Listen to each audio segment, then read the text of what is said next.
What's going on, y'all? Welcome back to Getting Technical, joined by Raleigh and Sam, and we have a first-time guest, Mr. Obi. How we doing?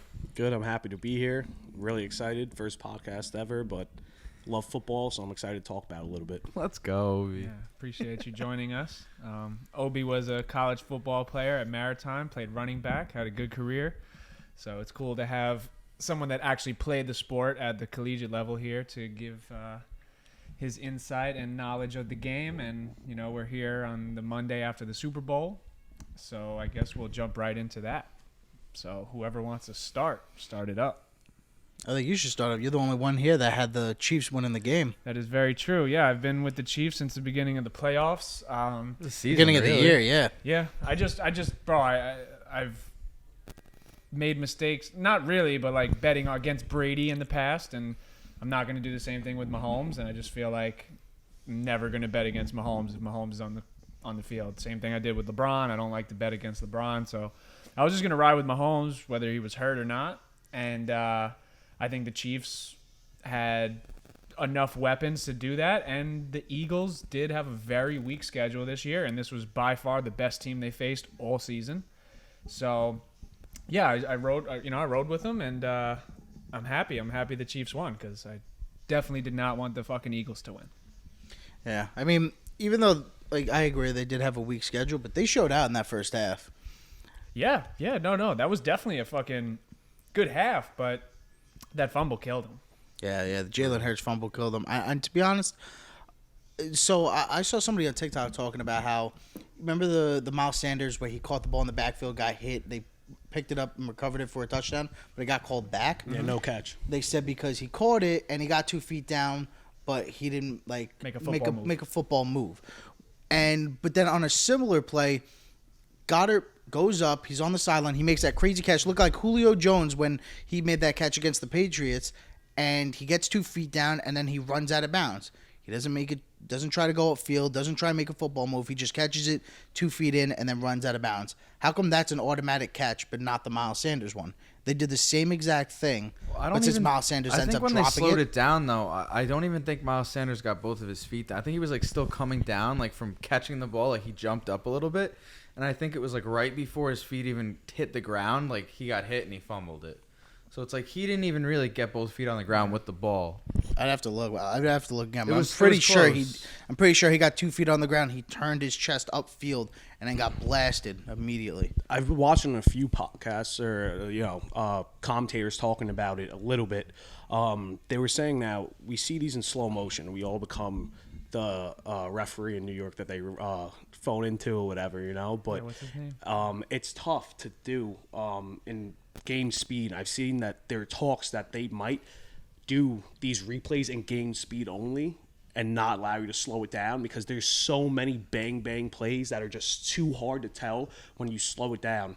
When I'm watching it, we were watching it together, the Super Bowl, you watch Sanders, he catches that ball. It looks like he got both feet down, and when you're watching it in slow motion, it does look like he turns upfield. Is that a football move? I guess technically not.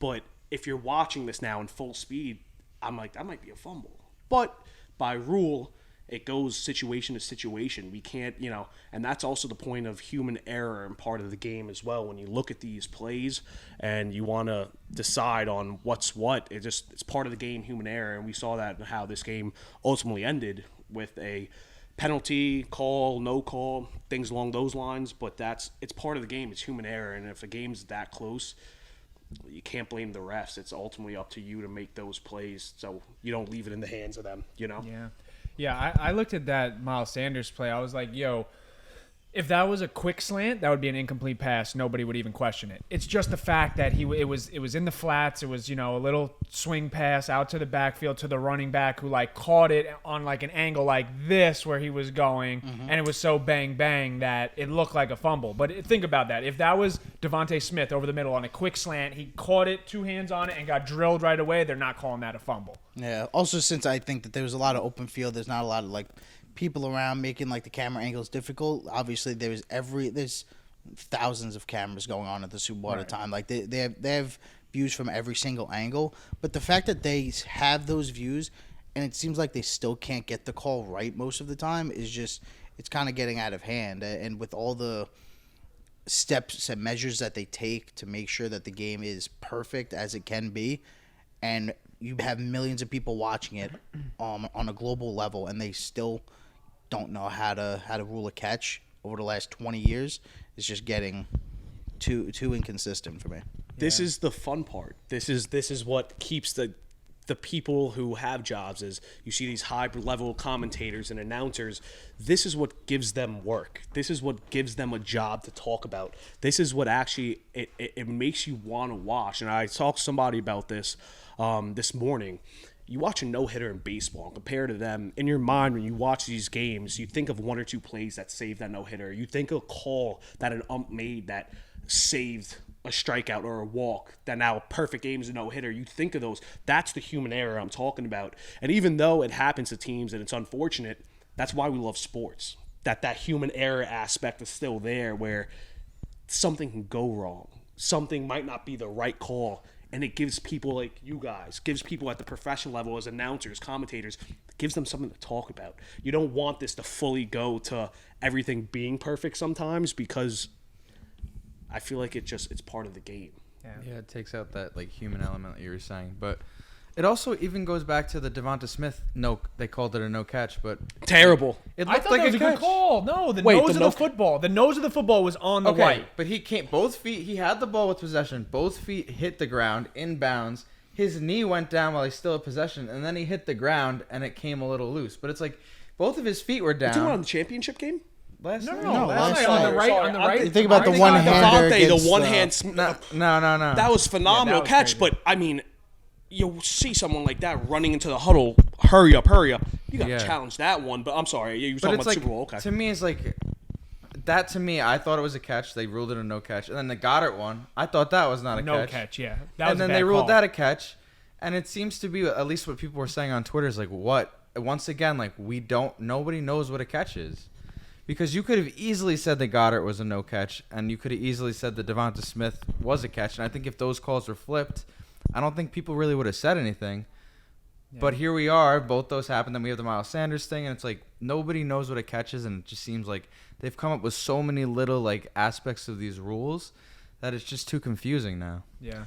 Yeah, I mean, other than those, and then obviously the last play of the game, but I think like the two main things that were the deciding factors that ended up deciding the game was, and this shows the difference between Jalen Hurts and Patrick Mahomes with the experience, was the two delay of games that Jalen Hurts got that turned a 3rd and 9 into a 3rd and 14, and that turned a 3rd and 1 into a 3rd and 6, which he then fumbled, which led to the scoop and score. Take away those two, 3rd and 9, Jalen Hurts can get that on the ground easily, which he did all night on 3rd down.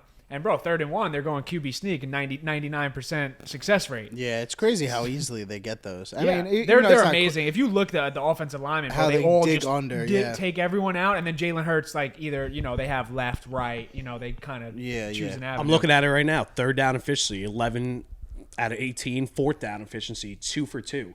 I mean, they've mastered that craft where some would call it the line or digging or they're bear crawling or any term they use for it. But it's they get lower than, I mean, so it's so cliche. Pee-wee football, whoever gets lower wins, right? Yeah, Whoever gets low man wins. low man wins. I mean, and you watch them, but they're at such a high level where they're able to do that. Most college kids, high school kids, you teach them that, they're just going to fall to the ground. I mean, those guys, even such an art like that, these O-linemen, I mean, they've gotten so good. Speaking about O-line, too, I mean, there's no other way to say it. The Chiefs O-line, they won that game, guys. Mm-hmm. They won that game. Yeah. You talk about Philadelphia, 4 guys, 10-plus sacks, historic season for them, and not one sack. Mahomes got away a decent amount of times, especially in the first half. He was able to get out of a lot of rushes. But I agree, the offensive line did their thing the They entire had the time. 3rd most sacks in a single season of all time, right? Behind the two Bears teams. I'm pretty sure they showed that graphic last night. I didn't know if it 3rd was the most two Bear sacks in a teams. I know it was season. the first one, but Yeah. But it kind of came. You guys were talking before about how like their strength of schedule. It pretty much showed to me at least like their defense was good, but it wasn't as good as we thought it was. Yeah. Because they played a lot of bad teams this year. They had an easy schedule, but I think Jalen Hurts in that offense proved how good they really are. Yeah. A lot of people were questioning Jalen Hurts coming into the game to that game. And I don't even think you can make an argument that he's not a top 7 quarterback right now. No. I think that there's about 7 guys that are kind of in that next tier, and I don't see how you could say he's not in that tier. Yeah, that ball to A.J. Brown was fucking ridiculous. He's gotten to become a very good passer. And this reminds me of, it's not exactly, so I don't want to be quoted, things along those lines, but when Cam Newton made that jump from when he was just the runner on the Panthers, right? And then he had that one off season, and he came back, and you're like, this guy is slinging it now. You're like, this guy can do it, man. He can throw the ball. Jalen Hurts, same controversial things that happen in college. Can he throw the ball? Can he play in the big game? Can he do this? Even when he first got drafted, I'm like, is this guy going to be able to make it? He's just going to be another runner. You gave him just one good weapon that they traded for. That was an incredible display they posted of their offense. 10 out of 11 players were drafted. That's incredible. Yeah. AJ Brown is the only one that they traded for. I mean, that's pretty incredible stuff. And that's on the offensive side of the ball, you know? He's going to have a long, great career, Jalen Hurts, especially with that coaching staff if they can keep them. RPO, zone stuff. I mean, he's mastering the read on every level that you can even expect. Yeah. The one thing though that we were talking about before the podcast that's going to hurt them is all the free agents that they have coming this year. Correct. Yeah. And especially not knowing if Kelsey, the anchor of that offensive line, if he's going to decide to retire or not. He's obviously going to make that decision soon. Lane Johnson too. He's going to need Lane surgery. Johnson, yep. He's going to need it. Yeah. I mean, props to him. Lane Johnson, if you're watching this, and God, I hope you are. I mean, Lane Johnson, that guy played through one of the most extraordinary injuries. The guy literally, I mean, his stomach, it's everything. The guts that guy has to play through that type of injury, it's out of control. That you're at a professional level, you're playing with the best of the best, and you're playing through an injury like that. I mean, hats off to Lane Johnson, guys. That was incredible. Yeah, seriously. And another thing was we were also talking about how the Chiefs' offensive line, they have one of the youngest offensive lines in the league. We were saying, I mean, Orlando Brown under 30, Joe Tooney is like in that 32 range. Creed Humphrey was just drafted a couple years ago. Trey Smith was drafted that same draft in, I think, the 4th round. He was a steal of the draft because there was questions. I forgot what his problem was. I think it was either a blood clot thing or a heart problem that he had. There was questions why he dropped from like the 1st or 2nd round to the 4th. But the entire offensive line for the Chiefs is just stacked, and there's just different things for every different team. They have certain things going on. Like the Bengals, they got them $100 million in cap space, but they got to think about Joe Burrow. But you got Jesse Bates, Von Bell, Eli Apple, T. Higgins. You got to think about Joe Burrow, obviously, in the future. Was it a good idea paying Joe Mixon all that money? Hayden Hurst is walking away now, too. He's a free agent. He's probably not going to get signed by them again. They'll they'll draft or they'll sign someone for cheap. Yeah, so there's so many things that go into it in the offseason. And for the Eagles, James Bradbury, gone.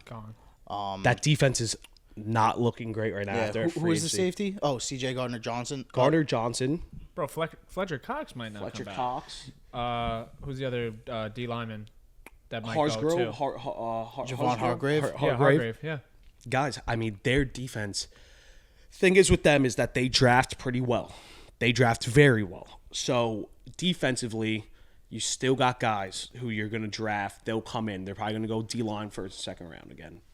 They still drafted last year where they got the absolute stud, Jordan Davis. Oh, I'm a diehard Chargers fan, and Jordan Davis, you can ask anybody. He was the number 1 guy on my radar. I was like, I hope the Chargers can get him. I don't care. Listen, I know we need O-line, but if anyone gets Jordan Davis, they're happy. You can need another quarterback, but if you draft Jordan Davis, you're like, you know what? We still won. I mean, that guy is 350 pounds running a 4.8. I'll repeat myself. 350 pounds running a 4.8. Are you kidding me? And with all the injuries that, I mean, and we didn't mention this before, but him being a Chargers fan, all the injuries that you guys had on that defensive line, having Jordan Davis would have changed everything. Oh, man, that guy's a game changer. Who'd y'all pick over him? We got Johnson out of Boston College, guard, who he was selected to the... Johnson, right? Oh, yes. Zion Johnson. Right, yeah. And he was good. He got selected to the rookie all rookie team. He was good, solid, but like I said, especially in the NFL, you can talk about one O lineman, but you're never going to go far with one O lineman. I mean, look at all the years Trent Williams, guys, on the Redskins, or now Commanders. It's you need to compliment these guys, So when Rashawn Slater went down for the Chargers, things like that, this guy Zion Johnson, he had a little bit of trouble, but he held his own, man. He held his own. But like I said, this goes back to draft picks, and going back to the Eagles a little bit. I think you guys said first round they got two. Yeah, the 10th from the Saints, and the 31st. I think Philadelphia's going to draft well. They're going to always have to compete, guys. The Cowboys are always there.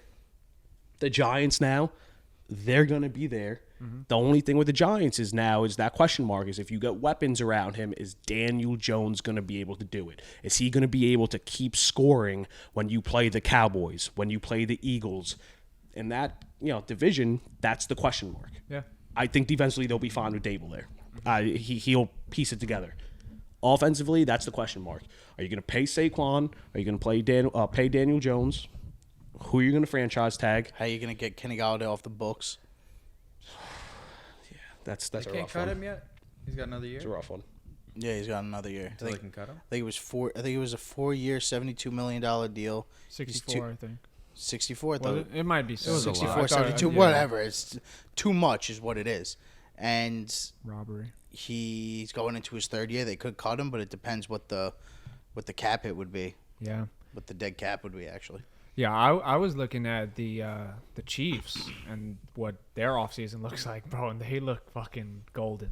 Mm-hmm. Bro, their offensive line, like you said, everyone's young. Mm-hmm. Bro, their three main offensive players outside of Kelsey, all rookie or second year. Sky Moore, I think he's going to be a stud. They got to get him the ball. Isaiah Pacheco is on his way to be a stud. And then, bro, Kadarius Toney, I know they got him late, but now a whole offseason and OTAs with Kadarius Toney, with Andy Reid and Patrick Mahomes next year. And, I mean, bro, they have a lot of money. Their defense is coming back. I would not be surprised if they go and get D-Hop. So the money is we're looking at free agents now. That'd be crazy. Why would D-Hop not sign with them? Well, it's not about signing with them. He would have to get traded.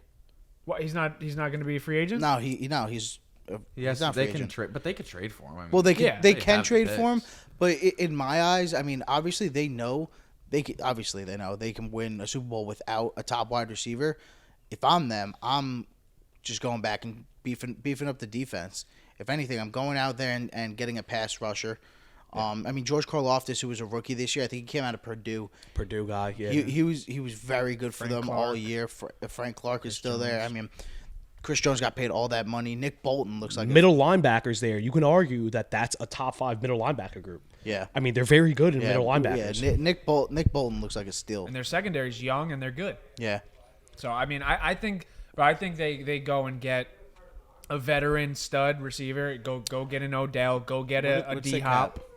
One of them. Did they bring Juju back? I'm pretty sure he just had a 1-year deal. He had a great game last night. If we go down the list of free agents for the Chiefs, we got Orlando Brown, Juju Smith, Carlos Dunlap. That was that veteran on the D-line. Yeah.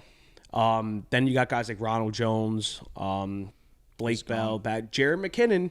Did he deserve a contract now? Do we bring him back? No. If they can get him at the right price, he was really good for them in the end of the season. With Clyde still there. They can't go with the. Are they going to keep Clyde Edwards-Helaire, I guess? Well, yeah, they're going to keep Clyde Edwards-Helaire. They have to. With Ronald Jones going and Jarek McKinnon gone, you still got Clyde Edwards-Helaire on a rookie deal. Their main priority is Orlando Brown. That's true. Yeah. I can't see Jarek McKinnon costing them that much money. No, it's not going to cost them much money, but Orlando Brown will. And eventually, the big cap hits for Mahomes are going to kick in because he signed an extension early. Yeah. So eventually, those cap hits are going to hit. And I mean, McKinnon, bro. I mean, if he's smart, I mean, nobody's going to utilize him like the Chiefs would. So I mean, he'll probably get maybe a little bit more money and be a backup running back. You know what I'm saying? To like a bell cow or whatever. At least on the Chiefs, you're going to be implemented in the passing game. You're going to get some runs. You're going to be a utility back for them, which Andy Reid knows how to fucking use. Yeah, so, I think they'll bring him back. And obviously you never want anybody to get injured, but in a situation like that, you're always one injury away from being the featured guy. Oh yeah, but I think Pacheco obviously won that role. Right? No, he won that role, but that's what I'm saying. He's the only real guy that would be ahead of him in that locker room if he were to go back. Yeah. I think you could maybe possibly talk about trade talks. Trading who? Edwards-Helaire. Yeah, get rid of him. I think you're totally okay with trading him away, especially with Pacheco just did. You give McKinnon a 2-year deal. We're talking cheap here. You say, listen, we love what you did with our franchise here. You seem like you love being here. We won a Super Bowl here with you. We want to bring you back. Give him a 2-year deal. Let Pacheco really start taking over there. But if there's any hiccups along the road, injuries, sometimes second-year guys, we know how that goes, sophomore slump. There's certain things that always work out. You go, McKinnon, listen, we know you could catch the ball out of the backfield, and that's what we're doing. We're throwing the ball a lot. Yeah. One thing I will say about them possibly not trading Edwards-Helaire, and just because you always want to have 3 running backs on your team, because it's one of the most injury-prone rooms in the entire team. Sure. Clyde Edwards-Helaire, obviously, he had a sick start to the season, and he fell off, and then he got hurt week 11, didn't come back, but he was activated. He would be a perfect guy for them to have, as a goal line back specifically, because with Pacheco, he's not that big of a guy, and you would hate to have him have to be the main guy going in for those goal line carries and taking big hits and having to eat chunk yardage in the middle of the field on top of it. Yeah. He runs hard, though. Yeah, I feel like that's what I'm saying. You don't want him breaking down late in the season because he really didn't come on until midway through. Yeah. And you know his story. Do you know his story? It's rough. Jersey kid. Jersey Mother and sister passed away. Brother and sister. Passed away. Brother and sister, from Jersey, went to Rutgers, had crazy, upbringing, losing them, and they were killed, and fucking. I remember the Chiefs saying there was yo, he runs like he's from New Jersey. Mm-hmm. They was tough dude. Tough dude. But looking it up real quick, cap space for Kansas City next year. They got $25 million to work with, guys. $25 million. Talking about goal line carries, a free agent next year who possibly they could bring in for cheap. If you figure, all right, listen, we want this guy to take the hard hits down the goal line. I could see Deontay Foreman going there. I could see a guy like Foreman going there, and they say, listen, we need you for short yard stuff. We'll let you carry that load a little bit, because I don't think, especially with the Panthers situation, I don't think Deontay Foreman is, at this point in his career, his age, that every down guy anymore. But I think after last year, you see he's got enough juice left in him to say, we need you as a rotating guy, short yardage, goal line stuff. And I think somewhere like the Chiefs, you say, listen, we'll give you and McKinnon 2 years.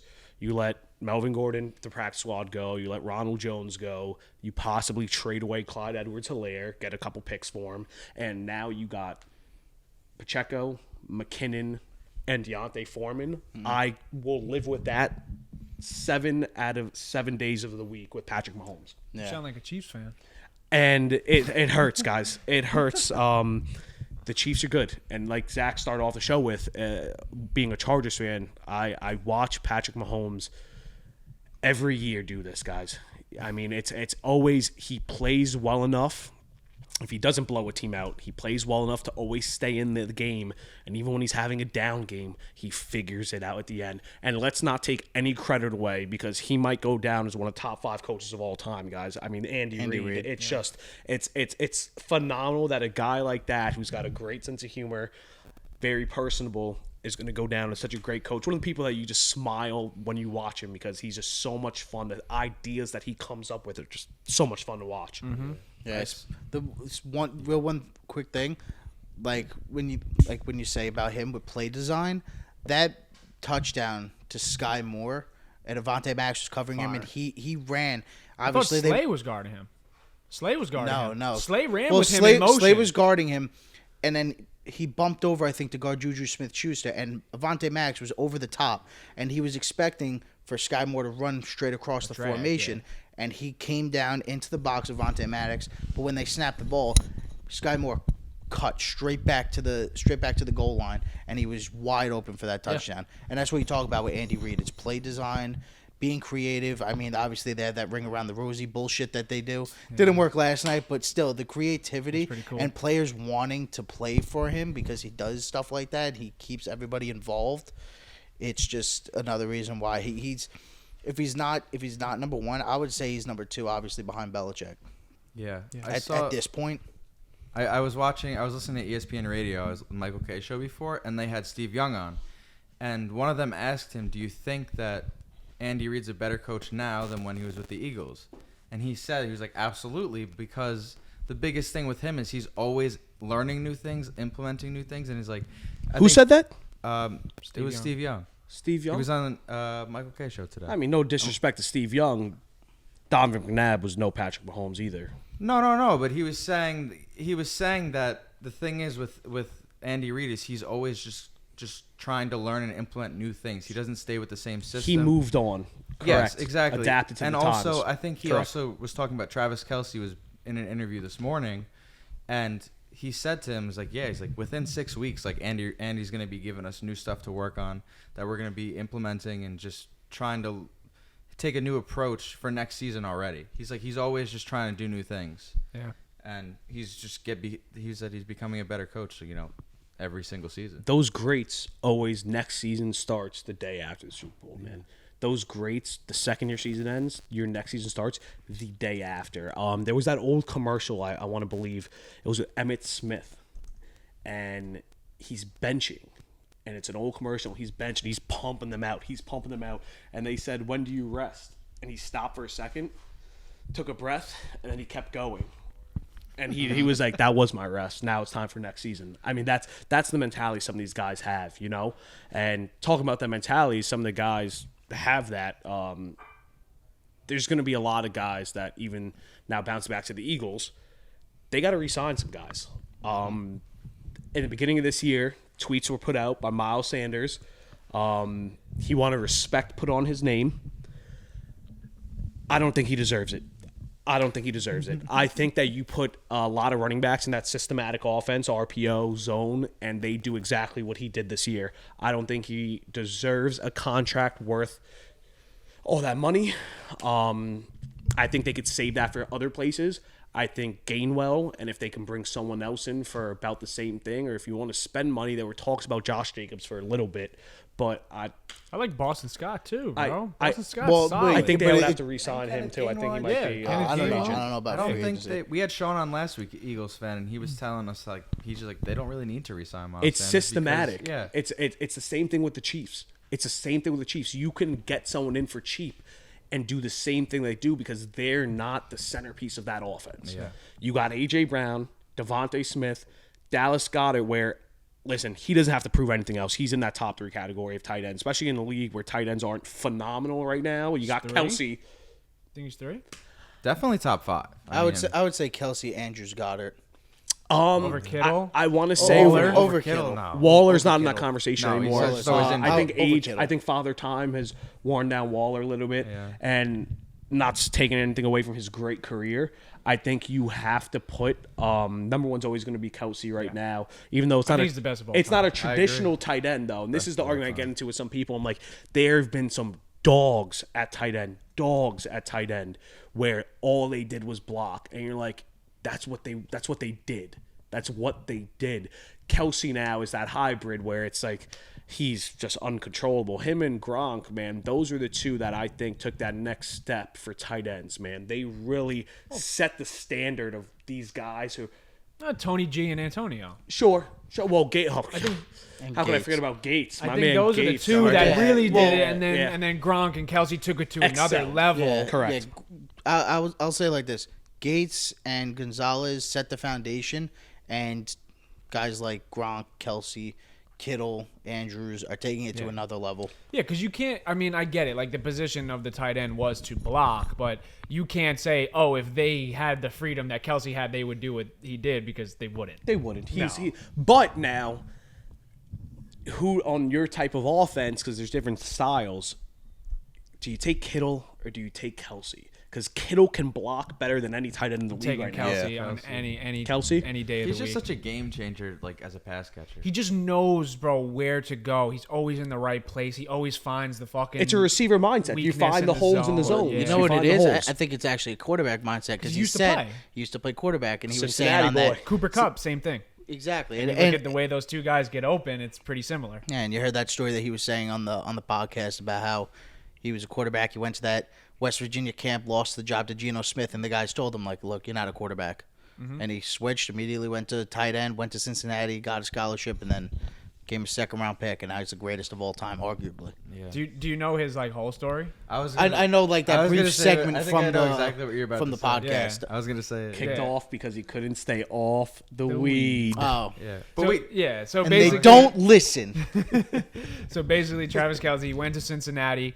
But before that, so Jason's senior year of high school, Travis fucked up in high school and he wasn't able to play in his brother's last game as a senior. So he was, kind of mad over that. Then they get to Cincinnati. He ends up fucking up, getting kicked out, losing his scholarship because he was smoking. Jason then goes back, a year later. Travis went home and wasn't in school.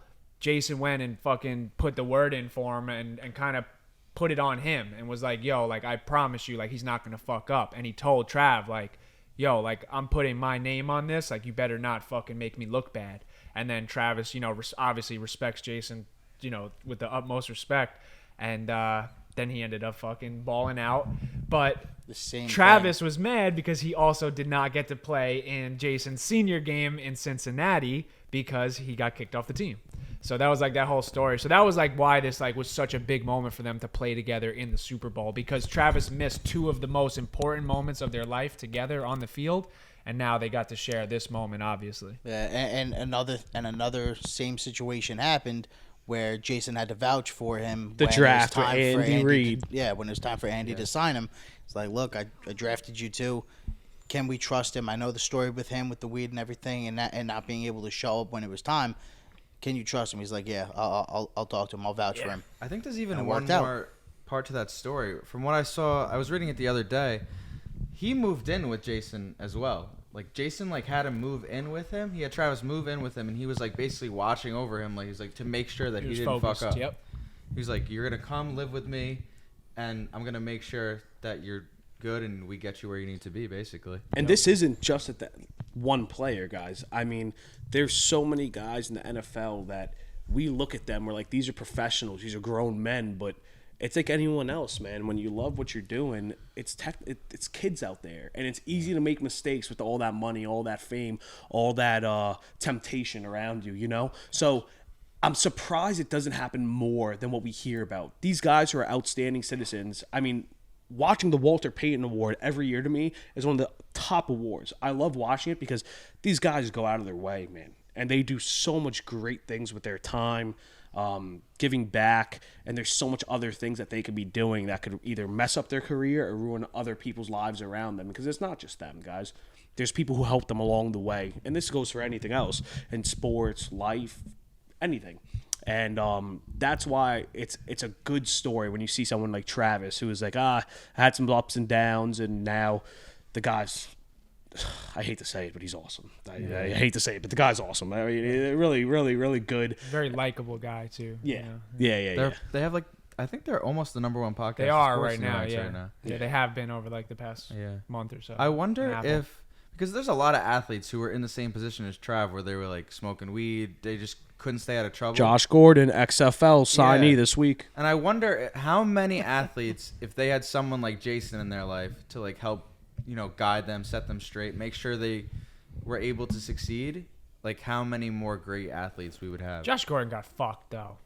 That was bullshit. I'm not talking about Josh Gordon. I'm just saying in general. He was. They did him so dirty, bro. Like, they let dudes come back after fucking punching a girl in the face in the league, and they allow that. Yeah. But, this dude smokes a little weed during the season and has a fucking, what was it? His rookie year was like, what do you have? Like 1,600 yards. He had two different 200-yard games. He was compared to Antonio Brown for a little while. Yeah, bro. Like, this dude was a they were stud, saying and we're then going to be possible Hall of Famers. And he was around the same time with Hall of Famers. With Calvin also right before he retired. But at the same time, if you're getting millions of dollars, and one of the few things you have to do is not smoke weed, everyone in professional sports smokes weed. But they get away with it better than Josh Gordon did then. But I'm saying, he had a Pac-Man Jones literally came out on a podcast, I think, whenever it was, maybe a month ago. Yeah. And he literally said, he goes, I didn't play one game that I wasn't high. Yeah, bro. So I mean, how do some avoid it? And Josh Gordon could. Bro, he obviously had a target on his back. there's no randomized drug test in the NFL. That's the biggest load of anything I've ever heard in my life.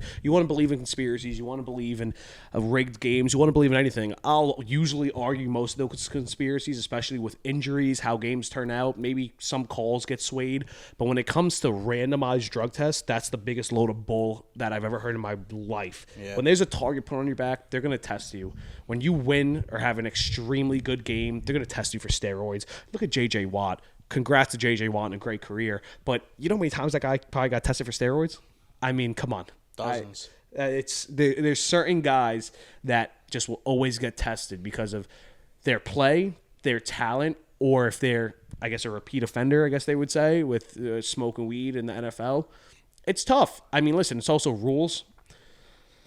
It's a tough one. It's a tough one, especially now with everything legalized, things like that. You kind of realize, like, wow, did some of these guys really, if they played now, would life have changed? Still NFL rules, but it's different. Yeah. Is it? You still can't smoke weed in the NFL, right? No, it's like NFL, part of their no. contract Yeah. and Pretty part of sure like NBA collective you can. bargaining agreement. I don't think. I think that Adam Silver just doesn't like test for it. Bro, I know for a fact a lot of those guys smoke weed. I've smoked weed with Alonzo Trier before. At his house when he was on the New York Knicks. Sorry to put that out there, but I have.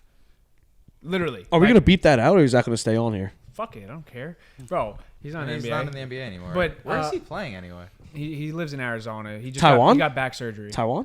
No. I thought people were going to Taiwan now. All right. Just Dwight. But yeah, bro, like Kevin Durant smokes a lot of fucking weed. I'm sure. Kevin Durant smokes a lot of weed. There's a lot of guys in the NBA that smoke. J.R. Smith smoked a lot of weed. It's career altering, though. So at some point, you got to realize, listen, For some, bro. I'll get back to it, but it's millions of dollars. It's a lot Oh of yeah, money. if you get fucked over by it. But I'm saying a it's lot of these lot guys of money. can't go a day without it, bro. That's part of their life. They've grown up with it. They are functioning smokers. They need it to function. Sure. When they don't smoke, they get anxiety and they Sure. get stressed out. And hey, whatever fucking makes you work. But I know a lot of guys that I've played in college with, a lot of guys that had to smoke before games to be the best player on the court. They had to. For some guys like myself, it doesn't work like that. I remember one game. I'll tell a quick story, bro. I smoked before a game, right? College game, Division I JUCO in Texas. I smoked earlier in the day, 7 o'clock game. Smoked around like 4:30, right before we had to go there. I'm like, all right, it'll wear off by the game. So pregame go by. I'm like, okay. I'm still feeling it a little bit. We go in, get dressed, do our warm-ups. I'm like, all right, I'm still high. Bro, we do the national anthem. I'm like, bro, like, when is this shit gonna wear off, bro? I'm fucking smacked, bro. I'm like having a panic attack now because I'm like, bro, I can't play like this. I'm not good like this, bro. He puts me in the game immediately, bro. I think I turn it over. I like panic, and then I get fouled. Like the next play, I go to the free throw line and miss the free throws, like pretty bad, bro. I'm like shitting myself. Bro, they take me out. They cuss me out. Like, what the fuck is wrong with you, bro? All this shit kind of like snapped out of it. Bro, I had my best game. They put me back in. I had my best game of the year. I had 14 points, 11 assists, 6 rebounds to finish the game, and we won. I almost had a triple-double. My fucking calf started cramping up towards the end because I was playing the whole game, and I didn't drink any water because I was so fucking high and I was being stupid. Yeah. And I had my best college game of my career up until that point. It's pretty It's much fucking high. nuts. It's everyone has their different scenarios. I mean, you look at some of these NFL players and you look at how they play. You got the calmest of the calm. You look at Peyton Manning. You look at Drew Brees. You look at some of it's just all these different guys that are just very calm.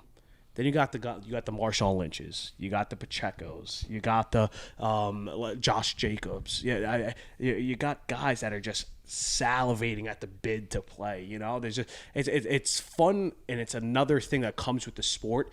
All the different personalities that come with the sport. There's just guys that it's different sorts of leadership as well too. Being a Chargers fan, it's been talked about a ton. Is Herbert a leader? Is Herbert a leader?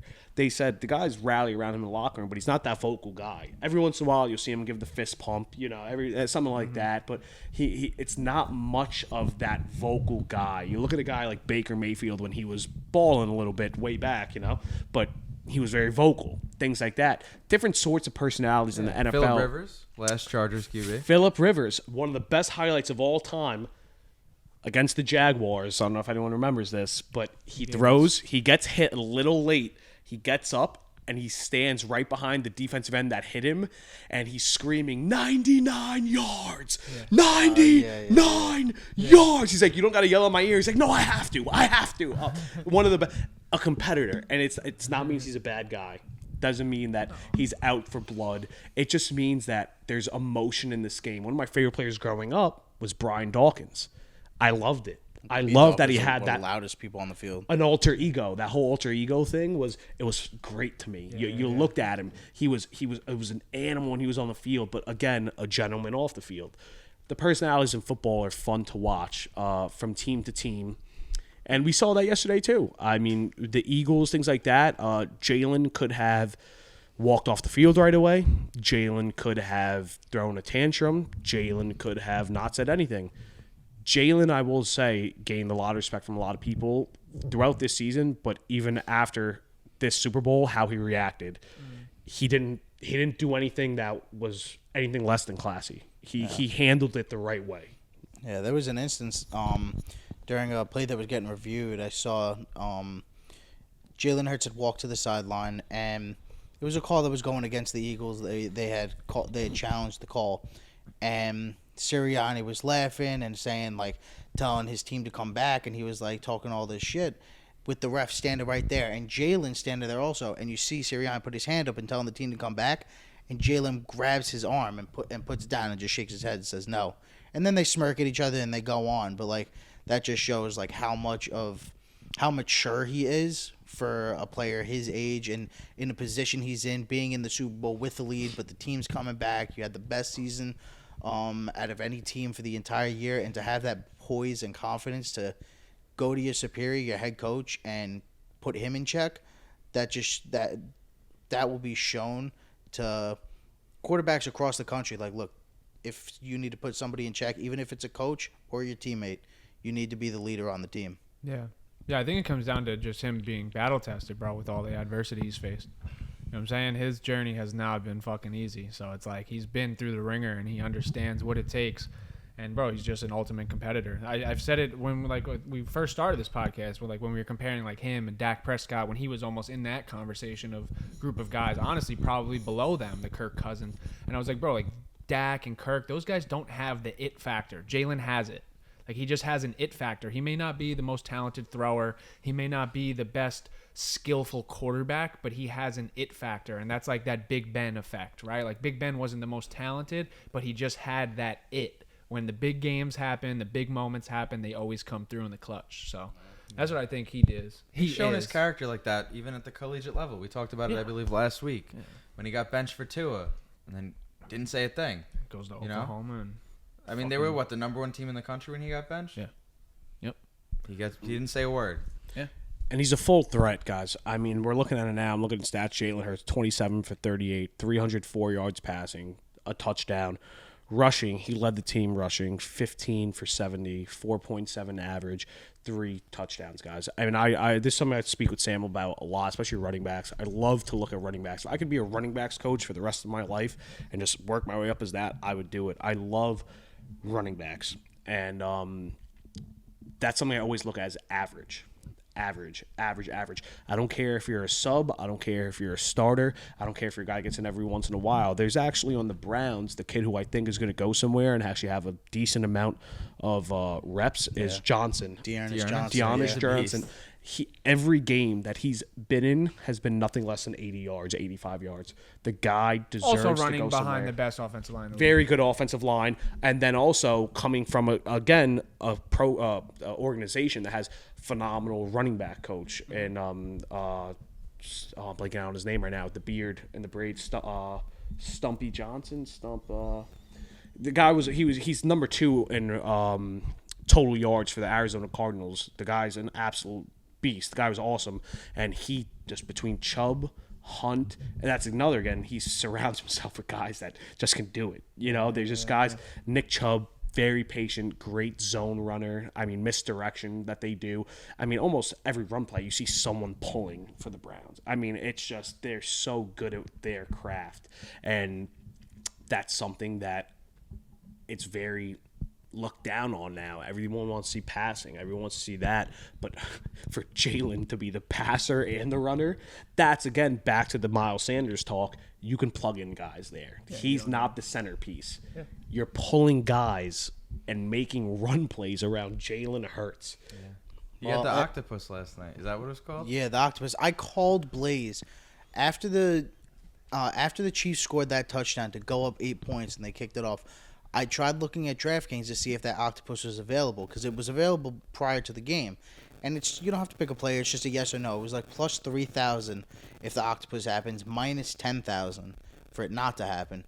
And I didn't see it available on DraftKings, so I called Blaze because him and I were doing a bunch of live bets during the game. And I asked him if it was available on his, and he said no. I was like, watch, it's going to happen. The second it happened, he called me back. What is it? The octopus is basically if the same player, Jalen did it last night, his quarterback sneaks and he gets the touchdown. Then on the 2-point conversion, he did the QB sweep and he had the 2-point conversion. So by himself on 2 plays, he had 8 points. So, like, let's say Kelsey caught the touchdown Correct. and then he caught caught the 2-point. Got it. If you have both the point, like if you have the touchdown, so and the 2-point it's conversion, not something that happens very often. It's one of those like prop bets that they have before the game. Will there be an octopus? Is there going to be a scoregami, which is like a score that has never happened, like a 2-9 end of the first quarter, something like that. There was another one for a Super Bowl record to be broken. It was like plus 500, and he broke it with the rushing touchdowns, most by a quarterback, rushing touchdowns. And there was another stat. There was 2 stats that got broke. Oh, Kadarius Toney, longest punt return in Super Bowl history. Right. Really? Yes. Yeah. Yes. 2 records. That was late. That was a good one. That was late. That was a good. I mean, I think that was before. I think that led to the touchdown that got them up 8 Sky points. Moore. Yeah, it led to the Sky That led Moore to the touchdown. Sky Moore 4-yard touchdown. Yes. Well, but I was going to say that led to the 8-point lead that eventually Exactly. led to the Jalen Hurts. Exactly. Octopus. To go 35-35. So back-to-back drives had record breaking. yeah, record breaking or yeah. like so just something that you've never seen happen. And and people will argue this. I'm very strong on this.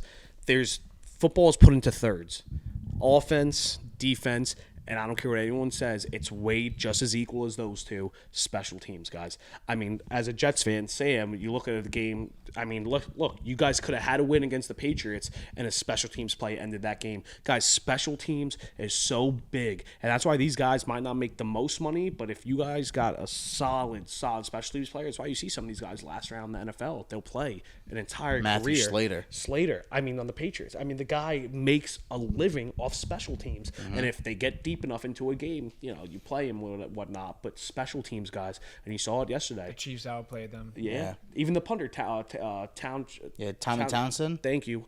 He's a free agent next year. That's a guy you have to sign again. Yeah. All pro this year. You got to sign him again. And this is the whole reason why I will stick by this for every day of my life. Devin Hester, I don't care that he was just a kick returner, people say, or just a punt returner. He's a Hall of Famer. Easy. First He's my ballot. favorite player. He's the greatest player He needs to get in. to basically do that craft for an entire career. He was better than Deion, better than Brian Mitchell, better than Brian Westbrook, better than Josh Cribbs, better than all these other people who were known as returners. Yeah. A kick return for a touchdown, you could make a case. It's one of the most entertaining things in all of sports. Bro, he And opened the Super Whenever Bowl. that happens. The He opened the stamina Super Bowl. that you need Dude, for like that was so electric. I was screaming when he that's did crazy. that. He was also so awesome. the only person in Madden ever to have 100 speed, Yeah.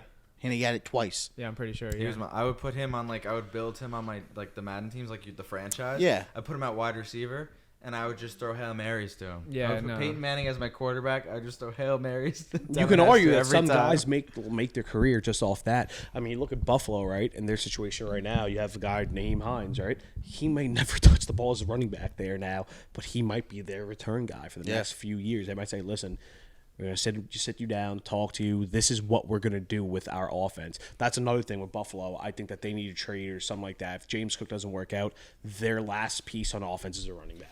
They can't just let Josh do And everything. they also have to implement more of the running game, though, as well. They do. Correct. You know what I'm saying? I mean, If you're going to too go much get on Josh someone, Allen. give him the ball. They're another team who's going to have a lot of problems. Poyer, free agent. Milano, free agent. Gone. They're going to be Edmonds, gone. free agent.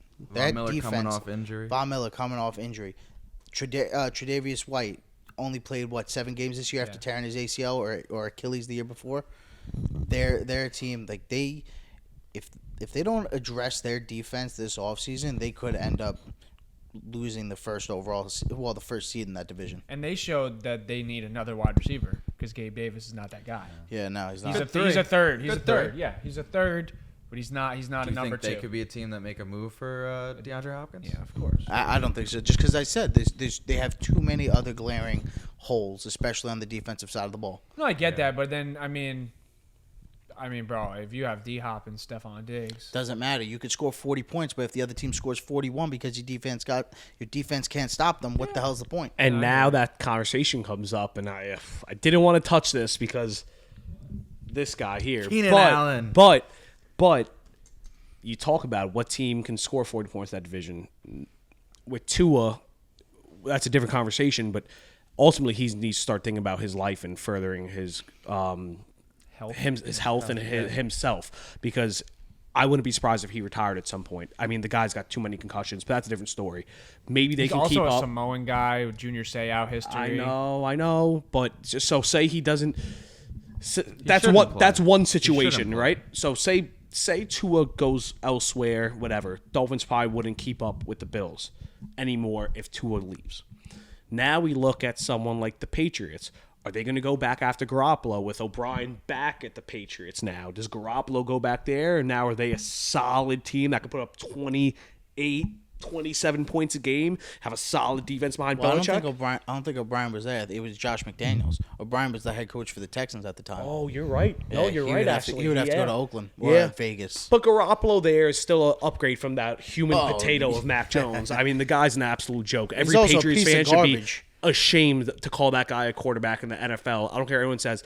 He's dirty. He doesn't respect the game. That guy should be posted up. He should be canceled more than anything. Mac Jones is a walking potato. Quote me on that. But they tried blackball. They tried blackball Cam Newton.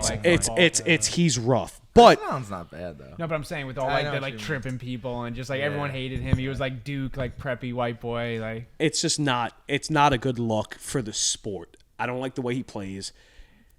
No matter what you think or you do, I've had it personally happen to me where I get into arguments with coaches, but you do it in the meeting room. You don't do it on the field where cameras are around and people are watching. It's unprofessional. Your fan base sees it and players lose trust in you, or they gain trust in you, and now there's a huge separation between coaches and players. It never works out. It never works out. All right, to play devil's advocate, and obviously you probably already know the answer. So is it only okay for Brady to do it because he's Brady? Because Brady does that. But has he earned that right to do that because of his accolades and his accomplishments? I think there's a difference as a competitor of his level. When you're very average, I feel like you don't gain that right. Yeah, Tom Brady, as one of the best competitors there, you almost earn that right. There's still certain situations where you don't throw the iPad. There's certain situations where you don't do certain things from the coach. But at certain points, there is a competitor's mindset where every once in a while it does happen. I just didn't like how Mac Jones went about it. It was towards the end of the season. It was almost happening every game. He was doing real dirty stuff on the field. I mean, I'm surprised no player actually took him out at some point because what he was doing was uncalled for. Guys can get hurt. I mean, it's another story. It started earlier in the season with the Panther game. And I think the year before he did something as well, too. Yeah. Brian Burns, the main team that's going to give the Bills a run for their money, if they get the quarterback, the New York Jets are going to be a solid team up and down if they don't let go of too much for, say, Rodgers. If they're going to give up anything, they should just give up the picks for Lamar. I wouldn't give up players for Rodgers. If you're going to give up anything, just say, we're going to take the hit on the picks, get Lamar. You don't want to lose what you have on that defense. That defense is a special group. That defense is a special group with a defensive-minded head coach. If they get a quarterback, that team not only can win that division, I think, by a landslide if the Bills don't upgrade that team, and they can make a little bit of run in the AFC. Yeah. I mean, they're going to be in talks. I never like to jump the gun with Super Bowl contenders, things like that, but they'll be in talks without a doubt if they get the quarterback and give up I think picks. it comes down to that and also health because, AVT, Brees, Becton. and then Becton.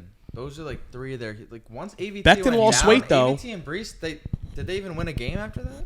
They were 7-4 and they lost. They were 7-2 when Brees and AVT went down against the Broncos, and they finished the season with 8 wins. Yeah, 8 or 9. It was like the 1-7 for the rest of the year. If they can get a healthy Becton, AVT, and Brees, and they can upgrade the quarterback position, They're I definitely think This so. is Becton's last hurrah. Last chance. I He said it lost too. the This weight is his though. last chance. Did he? He lost Yeah, the he's weight. down He like looks 40 good. pounds or something like that. He actually does look good, but this is his last hurrah. A guy that's had both Special knees. if he can play. You lose both knees as an offensive lineman, guys. I mean, we watched them all with the braces and things along those lines. They're big boys, guys. You're just When you saying with lose Jordan that Davis weight, on defense. yeah. Yeah. Wait, so is it confirmed that Rodgers would take players as well? They don't want just picks, the Packers? Oh, well, I mean, it all depends because obviously the Jets have to figure out what their cap situation would be, and that's why I was saying before.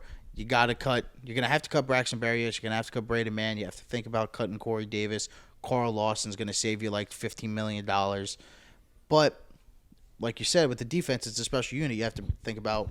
Are you bringing back Quan? Are you bringing back Quincy? Are you bringing back Sheldon Rankins? You got to bring back as many defensive guys as you can. I would let the Well, but Braxton that Berrios, Corey Davis, But they're that's nice what players, changes but everything. That's I why think they're Lamar. That's why I replaceable. think Lamar is the best option, because he is going to cost you a lot of money. He is going to cost you a lot of picks.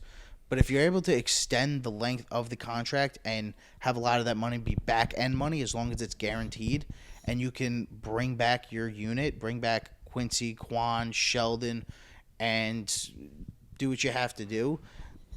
Like you said, they could probably run that AFC East and make a run at the conference championship, if not the Super Bowl. Yeah. I already put my bet in for them. They were plus 2,600. I put in like whatever I had left. I had like $70 in there, and then off all the live bets that I was doing during the game, I won like another like $45. So I threw it all on the Jets when the new odds came out. They were like plus 2,600 to win what, the East or the Super Bowl? The Super Bowl. So now to look at it though, so now we talk Lamar with the Jets. Okay, now we're going to talk Rodgers, who at this point he might get back from his hiatus, whatever right he's now. doing. That's He might where come he is back right now, and he right? might say, "Listen, take the money off the table. I'm done, guys." It's a very, very real option where he says, "Guys, Yeah. I'm done. Like I played out my career. I loved everything you guys have done for me, even though everyone hates the Packers organization, including players." And he says, "Guys, I'm done. That's it." Or he says, "I want to go to another organization." And that's when they're going to push players from the Jets as well as picks. Because if you push picks and say a Quincy Williams, now you got Rashawn Gary and Quincy Williams on the same team. But Quincy's Campbell. a free agent. That's my point. They'll throw him some money. The Packers would definitely give him some money. I mean, But he wouldn't be part of the trade, is what I'm saying. Oh, okay. A big thing about who would probably be part of the trade, because they tried trading for Corey Davis last offseason, and with the Jets wanted to get rid of him off the books anyways, it might be a good fit. The biggest question is in the stipulation of whatever picks that are traded, it's going to probably be a conditional first round pick next year. It's going to be a second that can turn into a first if Rodgers commits to a second and or a third season. Because the Jets aren't giving up a first round pick for a guy who's going to play one season and maybe not make it to the Super Bowl. It's going to be a waste of time, and it's going to be a waste of assets. There's going to be a stipulation in it. Yeah, That's agree. why I think Lamar is the best option.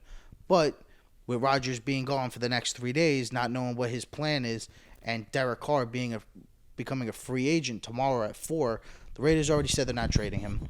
So he's going to be a free agent. They're going to release him. He's going to be due for a contract, and he's probably going to weigh out his options, because a team like the Saints or a team like the Panthers will throw him the Colts will throw him a shit ton of money, because I was specifically saying the Saints and the Panthers just because there's nobody else in that division. AFC South. I mean, you took the words Colts out of my are mouth. so complicated. And NFC South. I'm sorry, the NFC South. The NFC South, Wide any open. quarterback that goes there is going to possibly have a chance to win that division. Yeah, I think Demario Davis said it. He was like, "Yo, we're a quarterback away from being like a Super Bowl team." He was like, "We're that good, like all around. We just need a quarterback." But just like the Chargers, Saints. he's on the Saints. But just like the Chargers, Pretty good. they're a team that's consistently over the cap, and they're over the cap this year. Yeah. I want him to go to the Colts for like comedic purposes. I mean, it would just be They go Phil Rivers, Matt Carson Ryan, Wentz, Derek Carr. Well, It's Phillip just gonna Rivers, be Carson so- Wentz, then Matt Ryan, and then if they go Derek Carr. Foles. Too. Yeah. Don't even, bro. That would be Foles, that would be an embarrassment. I know you're happy Nick Foles was on the Colts this year. He threw 4 And speaking of interceptions the that Colts- game I know to that, the Chargers. Yeah. That Took was me a out of big, the fucking big, fantasy big game playoffs. for the A Chargers. 20-point game for the Chargers defense. Speaking of Colts, what the fuck are they doing with their coaching situation? They've had 3 different rounds of interviews. They said that Saturday. no Intern. No, for the he year, was the but- he was the interim head coach. Then they had like 9 different candidates come in. They went through 3 different rounds of interviews. They knocked their list down to 3 guys, and then after the Super Bowl, now they're apparently they want to interview the Eagles OC. Oh. They are all over the fucking Yeah, they're place. kind And of if I'm messed Derek up. Carr, They got great players. if I'm Derek Carr, I don't want to go there. That's not an organization you want to be a part of right now. Like I said, any team, and we were looking at it, free agents for the Bucks don't look good. They got some defensive guys. You got Dean, David, Brady's retired. You don't know what's going to happen with the O-line. Worse, his ankles are as solid as a piece of paper mache. The running back situation, we'll see what happens there. It's always a merry-go-round. Godwin, Evans, we got to see what happens with them. Guys, the Bucks aren't in a good situation now the next couple of years. The Panthers, if you're watching Bustin' with the Boys, that podcast as well. Great pod. Yeah, you're watching Rule talk about it a little bit, and he said, listen, I left the Panthers. I wish I was more committed at the trade deadline to kind of pushing for more. He goes, whatever coach takes that team over has a solid group with a lot of returners. He goes, those guys there are going to be a dangerous team as long as they keep their pieces. We got to see. I mean, I hope DJ Moore stays there because that kid Marshall Jr., who was a second-round pick last year, the year At before, LSU, yeah. he was an animal at LSU, and he's going to do his thing in the NFL. It's going to happen. The Panthers and the Saints are the 2 teams that really, really might take over that division. But we'll see. You got to see who's hired in the offseason, who's signed, things along those lines. But to bring up another topic of conversation real quick, it's pretty incredible. We talk about all these great quarterbacks, and we talk about how do we stop them? How do we do we send pressure? Do we send an extra blitz? Do we disguise coverages? It seems that the answer is just cover 2. It seems like don't rush upfield and play cover 2 and just blanket everything. Don't give up the big play. Don't give up the big play. Blanket everything. I don't care if they're running RPO. I don't care what they're running. Just keep everything under 8 yards. Yeah, I mean that's what almost every team in the NFL did this year. That was like a majority of their schemes, and this was the least amount of, I think, long plays in a long time for like a season of like, I think over like 40 or 50 yard touchdowns. This was the least amount of 40 or 50 yard touchdowns in fucking like the last 5 or 6 years. So, I mean, I guess a lot of people are implementing that into their scheme because of guys like Tyreek Hill and fucking Gabe Davis and, you know, the guys that beat you over the top. And I guess defensive coordinators are tired of getting fucking burned. Well, it's that, and also, like we said before with Andy Reid, the game adapted, and head coaches on the offensive side of the ball or offensive coordinators adapted to how defenses were run before. There was a lot of cover 3 with guys like Pete Carroll and how the Jets run their offense now and what they were doing in San Francisco also. And then you had guys like Rex Ryan who would like to throw a lot of man coverage, a lot of blitzes, and just the way that the offenses were run and the free movement, not being allowed to press guys on the line of scrimmage, all the motion behind, and the obvious reason with quarterbacks now being able to run and having that RPO and that extra gear, you have to change up the defenses. And other than the fact that the way that they protect the quarterbacks now, like you said, there has to be a new way for defenses. And if it's cover 2, it's cover 2. But like you said, it takes away a lot of big plays, and I can guarantee you Roger Goodell will find a way to change it up because big plays is what draws attention and draws money. Mm-hmm. People don't want to see 3-yard passes down the entire field. Facts. There's going to be repercussions for the way that defensive coordinators run their teams because all the league, what the top of the top league cares about, obviously they care about football. I'm not saying that the league is rigged. It's ridiculous. But the league definitely does cater to the offense. Yeah.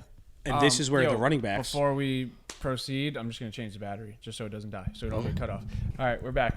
Little pee break. All right, so we're going to finish this episode up with a would you rather in our top 5 quarterbacks for the future. So, obviously, pretty timely. My would you rather quarterback is Jalen Hurts. Okay, so the first one. Would you rather Jalen Hurts or Justin Herbert? I'm taking Jalen Hurts. I'm taking Herbert. I'm going to take Herbert just because he fits into more offenses. He fits in more offensive schemes. Hurts is very specific. Okay. I'm going Hurts. Would you rather Jalen Hurts or Joe Burrow? Joe Burrow. Joe Burrow. Joe Burrow. Joe Burrow. Would you rather Jalen Hurts or Lamar Jackson? Lamar. I'm going to go with Hurts. I'm going to go with Hurts. I'm going. It's hard. It's tough because we haven't seen Lamar with weapons. And that's the one thing that's the deciding factor here. From what we know, I'm going to go with Hurts. Yeah. Would you rather Jalen Hurts or Josh Allen? For me, it's Hurts all day. I'm sorry. Allen, I think Allen makes games, but I think he also tarnishes games as well. I'm going Hurts every day of the week, actually. Oh, Josh Allen's my guy, but it's tough. It's so close. I think I would still go with Josh Allen just because he's not surrounded by that insane run game offensive line that Hurts had. Yeah. But at the same time, I think they're easily on the same level right now. Yeah, I mean, just the fall off that we're seeing with Josh Allen. I mean, like you said before, we were talking about how Jalen Hurts wasn't like a top 15 guy going into the year, and now we're saying is he better than the MVP favorite heading into the year is just crazy to me. So, I'm Hurts had a great year. I'm gonna go with Josh Allen. That's who I would take over if I was starting a team. Yeah, I'm gonna go Josh Allen right now. Closer than I could have possibly. If you told me at the beginning of the season that I was going to be debating Jalen Hurts and Josh Allen, I'd have walked off the set. We also got to see what his elbow holds up with this UCL, guys. Get surgery on I mean, that? it's a ligament issue, and if you get any repairs onto it, whatever the case may be, we see it with ACLs all the time. I mean, one of the only players that I've ever seen come back, we're going to substitute Saquon coming back, actually doing very well. But one of the only players I've ever seen come back and be as dominant, if not more dominant than he was already, was Adrian Peterson after the ACL and came back and rushed for 2,000 yards. We got to see what happens with Josh Allen, guys. Yeah. Longevity-wise, Hurts might do better than Allen longevity-wise. Yeah. The last one I had, would you rather Jalen Hurts or Trevor Lawrence? Jalen Hurts. I'm going to go T-Law. Yeah, I want to go Trevor. Jalen Hurts is right there, but I would take T-Law if I'm starting my team. Again, Hurts is another product of his environment. I think you put T-Law on a lot of offenses, and he does very well. If he sticks around with Doug Peterson, sky's the limit, guys. I mean, sky's the limit with that type of offense. It's Calvin Ridley next year. We're going to see T-Law at his best next year with Calvin Ridley back. Yeah, the Jaguars are going to be a scary team. So obviously we kind of spoke about all these guys. These are all the guys that are going to be in the conversation that we're looking at. So let's kind of order them because I'm sure we'll all have the same group of guys, but probably different orders and different tiers. Yeah.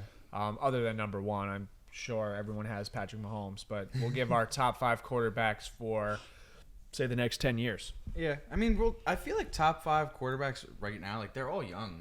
So you really, it can just kind of be the top 5 quarterbacks. It's the next gen. Yeah, it's the next gen. Yeah, this is literally they transcending from Rodgers, Brady, obviously Breeze, Manning over the past couple of years, and then fucking, I guess, Phillip Rivers, Big Ben. Don't guess.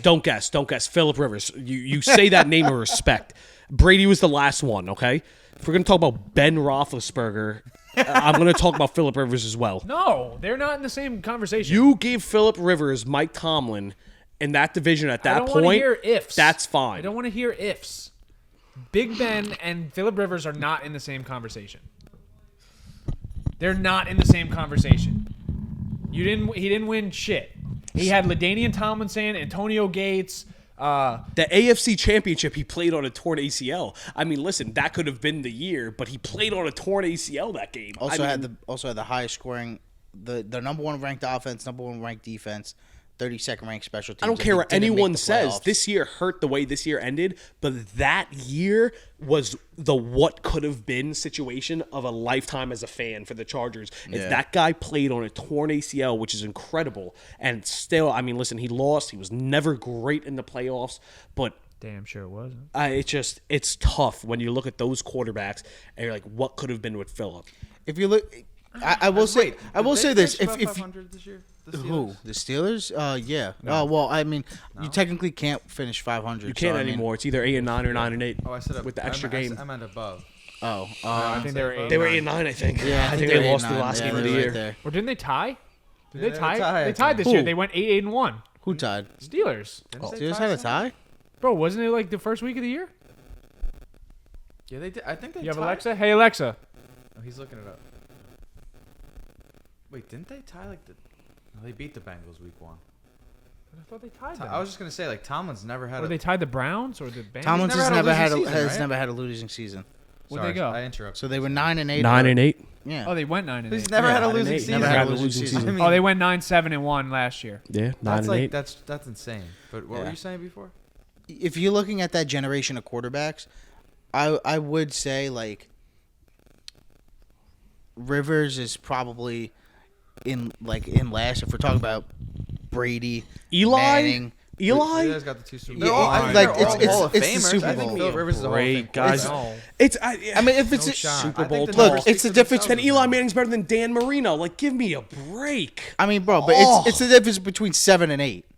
You know what I mean? Like, it's not that much of a Yeah, difference but- because you would still do Brady, Manning, Breeze, Rodgers.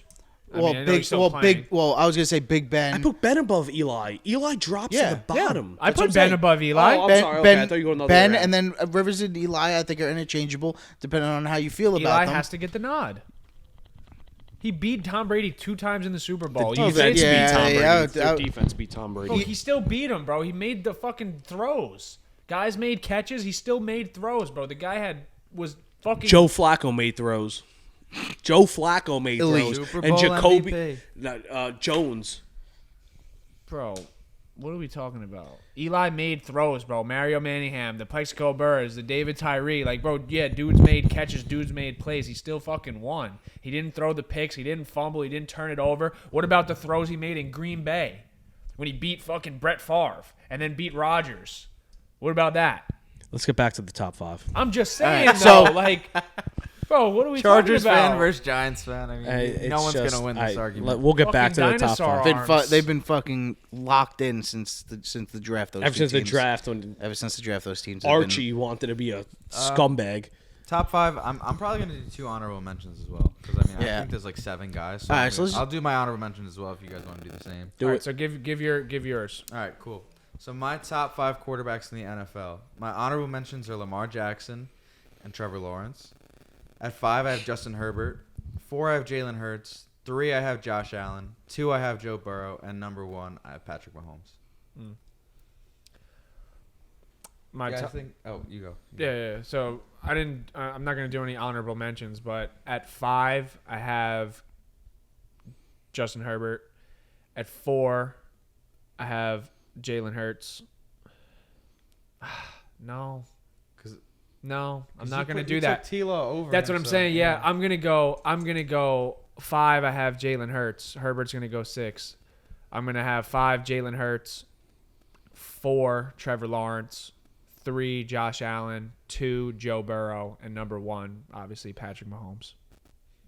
Herbert and Lamar are gonna be 6 and It's like 7 for somewhere me. it's like those 7 guys that just kind of outside of Mahomes at 1. I think T-Law- make arguments for a lot of those guys. It's hard because of the Chargers situation this year, and everyone got hurt, and we didn't get to see Herbert with a healthy That's why I Keenan kept Allen and Herbert. the offensive line and in how the good top their 5. defense was. So it's hard, but Trevor Lawrence just showed so much on the second half of the year. I mean, I think he led in everything, like statistics wise. I mean, Yeah. I guess Brock Purdy did. Yeah, had I that left little Tila on stretch, my but- like honorable mention just because like it really has been like obviously last year you don't want to even count it because of the coaching disaster. And he even had a rough start to the season, and it's like he was so elite to end the season. So that's why, for me, I put him in this tier. But I think, for me, Herbert's he's been so consistent with so many injuries. I honestly think the Chargers, I don't think he's a good coach. So You know what I like? I like those it's too blank, right? You don't see the player, you just see their stats. Yeah. Bro, The blind reveals. they lined I up. Did you see a TikTok about that? It was Jared Goff and Justin Herbert. And everyone picked Jared Goff. Yeah. Statistically, he was better this year, which is pretty insane. Jared Goff was great this year. And I think I forgot the other one. It was someone and Josh Allen. And it was like there's someone I know else. the video you're talking It might be Kirk Cousins or it might be Probably was Kirk Cousins. Kirk had a wild year. He had like 4,000 yards. but I don't even think it 30 was plus Kirk Cousins. touchdowns. I don't think it was Kirk. worse than Kirk. It was Geno Smith. Yes, It was Geno Smith and Josh Allen, Jesus. and Geno Smith on paper statistically looked better than Josh Allen. Josh had the interceptions. So that's why you can't always base everything off stats. No. You can't Right. always base everything It's off more stats. about eye tests. And we're not taking anything away from Detroit. They actually had a phenomenal O-line this year. I think they're really good. I mean, they I like there are a few pieces on the defensive side of the ball that they can make a little push in that division there. Yeah, the Jeff Okuda pick unique kills him. caps. Yes. Yeah, the you Jeff get Okuda caps pick away, really yeah. kills him. All right, Sam, go on. Give us your top 5, Sam. What Oh, do you mine. I think? thought we were Yeah. going on to. All right. Yeah, for me, I would probably go Mahomes, Burrow, Herbert, Allen, and T-Law, and then honorable mention. Like just outside, I would probably, I guess, just off this how the season ended, Hurts and then Lamar. But if you're asking me like who would I sign to my team if it was an expansion team, I would take Lamar before Jalen Hurts. So I guess Lamar 6, Jalen 7. because Lamar might go to the Jets. That's why you're saying. Well, that. not even that. I think I think Absolutely what I say. no, not even that. Like just if the, Jalen under the Hurts was same. like, I'm out of Philly, I want to go to New York. Who are you picking? Nah, I'm still taking I'm Lamar. taking Jalen Hurts. I'm This is so fast. I don't know. I I'm might take still, Jalen. I'm still taking fast. Lamar. I think Lamar. I think Who do you think's a better thrower of the ball? I think Lamar. Ooh, I think no. Lamar's got a stronger arm. Stronger, sure, but I don't think he's a better decision maker or thrower. Like actually, like I don't think he reads a defense as well as Jalen. This is 1 year we're going off of right now, though, and we've seen this. That's what I'm saying. To go back to my reference earlier, where Cam made that big jump, we don't know if we're going to ever see this year again from Hurts. This is us assuming that. It's very hard for it to just disappear, but we've seen it happen. I don't Have think we Lamar's seen been- Lamar? Have we Lamar's seen made- Lamar Lamar's- since MVP? Lamar's had an MVP, multiple Pro Bowls. He's made it to the playoffs. But I'm saying we have, but we have not. Yeah, I don't want to hear Pro Bowl, but I'm saying Lamar has not been MVP since his MVP year. He hasn't shown that. All right. And he hasn't stayed healthy either. That's true. So I will He also. also folded in the I'll say. playoffs the year he won the MVP. So let me say this. to the Chargers. I'm a big Yeah. Lamar guy. He also but I'm had, just saying, yeah. That Lamar was his has rookie also year. never That was had his the rookie year to the Lamar has Chargers. also never had the team around him that Jalen Hurts Absolutely. around him this year. No, I get that. Jalen, like we said, AJ Brown, one of the greatest trades for a team to acquire wide receivers since probably the Stephon Diggs trade 4 years ago. Burks. They said Burks was going to be A.J. Brown. And He's I still gonna be believed good. it. He got, and I he got believed hurt, it, yeah. though. Like it's not Hurts is not a plug and play for AJ Brown. AJ Brown is a legit top 5 wide receiver. I mean, you already he had took off. Devontae Smith. Is he top 5? I think he's top 5. He can't be top 5. Why not? The, AJ Brown cannot be the top numbers five. are there. So many good The eye receivers. test is He there. can't be top 5. Why not? You're probably Can't be. tossing out Cooper Kupp if you're putting him in the top 5. I mean, Cooper I would. Kupp, I'd put Jamar Chase, Jamar, Justin are definitely over him. Devontae, Okay, Devontae. Diggs. Jefferson, I'd put- Adams, and I'd- Diggs I'd have put- to be in 3. In top 5, they have to be. I think Kupp has to be there as well. Diggs' year would have been better if Allen didn't have the UCL yeah, injury. Cup is in there. He has I'm to going be. Cup is in there. No order. Cup, Devontae Adams, Diggs, Chase, I don't put and Kupp- Jefferson. I don't put Cup because, like I said, this is going back to what I just said. You don't know how he comes back from this injury. So that flash year, I mean, it year, wasn't a flash year. He was doing it again this year until he got hurt. but now we Tyreek got Hill to is still see. there. Tyreek Hill is in Tyreek that Hill. conversation. Yeah. AJ Brown's definitely up there. I mean, he's So, in but the- I It's think like- AJ Brown is in that 6 to 10. I would say he's in that 5 to 7. The one thing I don't like about AJ Brown, and this has nothing to do with his rank, he's got the Mike Williams syndrome, where if they don't make a catch, they get up slow like they got hurt, or they hold it. we've all played with people like that. It's one of my biggest pet peeves, guys. I can't stand it. You drop the ball, get over it, get up, get to the huddle, next play. It's a whole lot of game left. A layup, grab your knee. It's, I mean, it's, The best is the air ball. and there's some of them. Some There's some of them substance on like my hand, guys. all of a There's sudden. some You're going people like that. that are consistent with that. There are people that are Nothing's on your hand, consistent bro. with doing that, and I think that doesn't tarnish what he does, but it drops in maybe a couple of spots because there are guys where if you get a fully healthy, and I know he's older, but you get a fully healthy D-Hop on the right team, it's tough. It's tough. You got D-Hop. Keenan Allen might get cut, and he might go to a Super Bowl contender team next year. Keenan Allen might get cut because of salary cap issues, and he might go to a Super Bowl caliber team next year. Think about that. Think about if he went to the Chiefs next year. Say they said, let Hardman walk, let Tony walk, let Keenan Allen, you're with us. Schuster, we'll give you a 2-year deal. Guys, think about this. I mean, you put Keenan Allen on a Super Bowl caliber team. Maybe he's not top 5, but he's still going to be top 10. Stay on the field. If he can stay on the field. That's Top the 10, issue. for sure. If he stays healthy, he's top 10 for sure. So Absolutely. there's Amon-Ra is in that conversation as well as top 10. I mean, guys, Amon-Ra's another one where he's really, really good when it comes to just seeing the field. I mean, you put him, same thing with him and Debo. He's like another level of almost Debo where you could put him in the backfield and they see the field. They can run zone reads. They can run your RPO stuff. It's guys that can, they're another running back for you more than anything, which is incredible that you have that capability of motioning them into the backfield and say, we can still hand you the ball. Is Devontae Smith in this conversation at all? No. Not yet. He's Not yet? But Not he's yet. like he's an elite. So look, What, I- he's I like just- 10, like 15 to 20? Yeah, I would say 15, 20. So I Garrett was just Wilson looking with at the quarterback. I was just looking at the numbers. Reception wise, AJ Brown was just outside the top 10. Devontae Smith had 95. He had 88. And obviously, Justin Jefferson had 128. But if we're not counting tight ends, he's in the top 10 because Travis Kelce gets knocked out. Travis always gets Yeah. his, you know. If you go to yards, he has the fourth most yards in the league. If you go to touchdowns, if you take out Travis Kelce, he's tied for the second most in the league with Stephon Diggs. If you go to 20 plus plays for the entire year, he's top 5. If you go to plus 40-yard plays for this year, he's top 3. Like he makes plays. First down receptions, he's but top 10. I also feel he like puts this is- up insane numbers. But I also feel like this is like, I mean, it's like almost like contradicting of what we were saying about Jalen Hurts. We're saying like, okay, he's in the system. Like, you don't think if fucking Justin Jefferson or Jamar Chase played on the Eagles, they would break every wide receiver record to ever fucking live? I would say the same thing if AJ Brown was in Minnesota. No, he would not. Yes, he he would would. not have a Justin Jefferson year. Hell no. Hell no. I don't think across think the he field. doesn't have that. Across the He field, doesn't there's have a that route running ability like J. Jeff. correct. He outside of Tyreek Hill, he's the best deep threat in football. He is one of the best at the catch point. Up a sideline.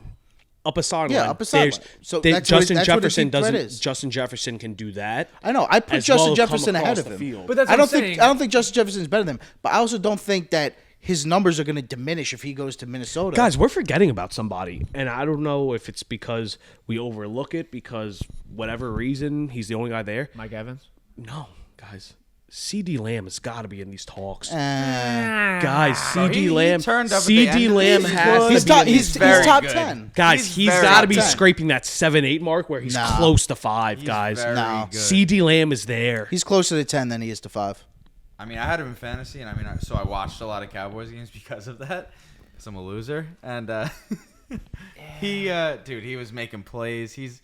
Dak finally was giving him that trust at the end of the You season. put C.D. Lamb and he on the was giving him Bengals. 10, You 12 put C.D. targets Lamb a on the game. Bengals. You take off T. Higgins.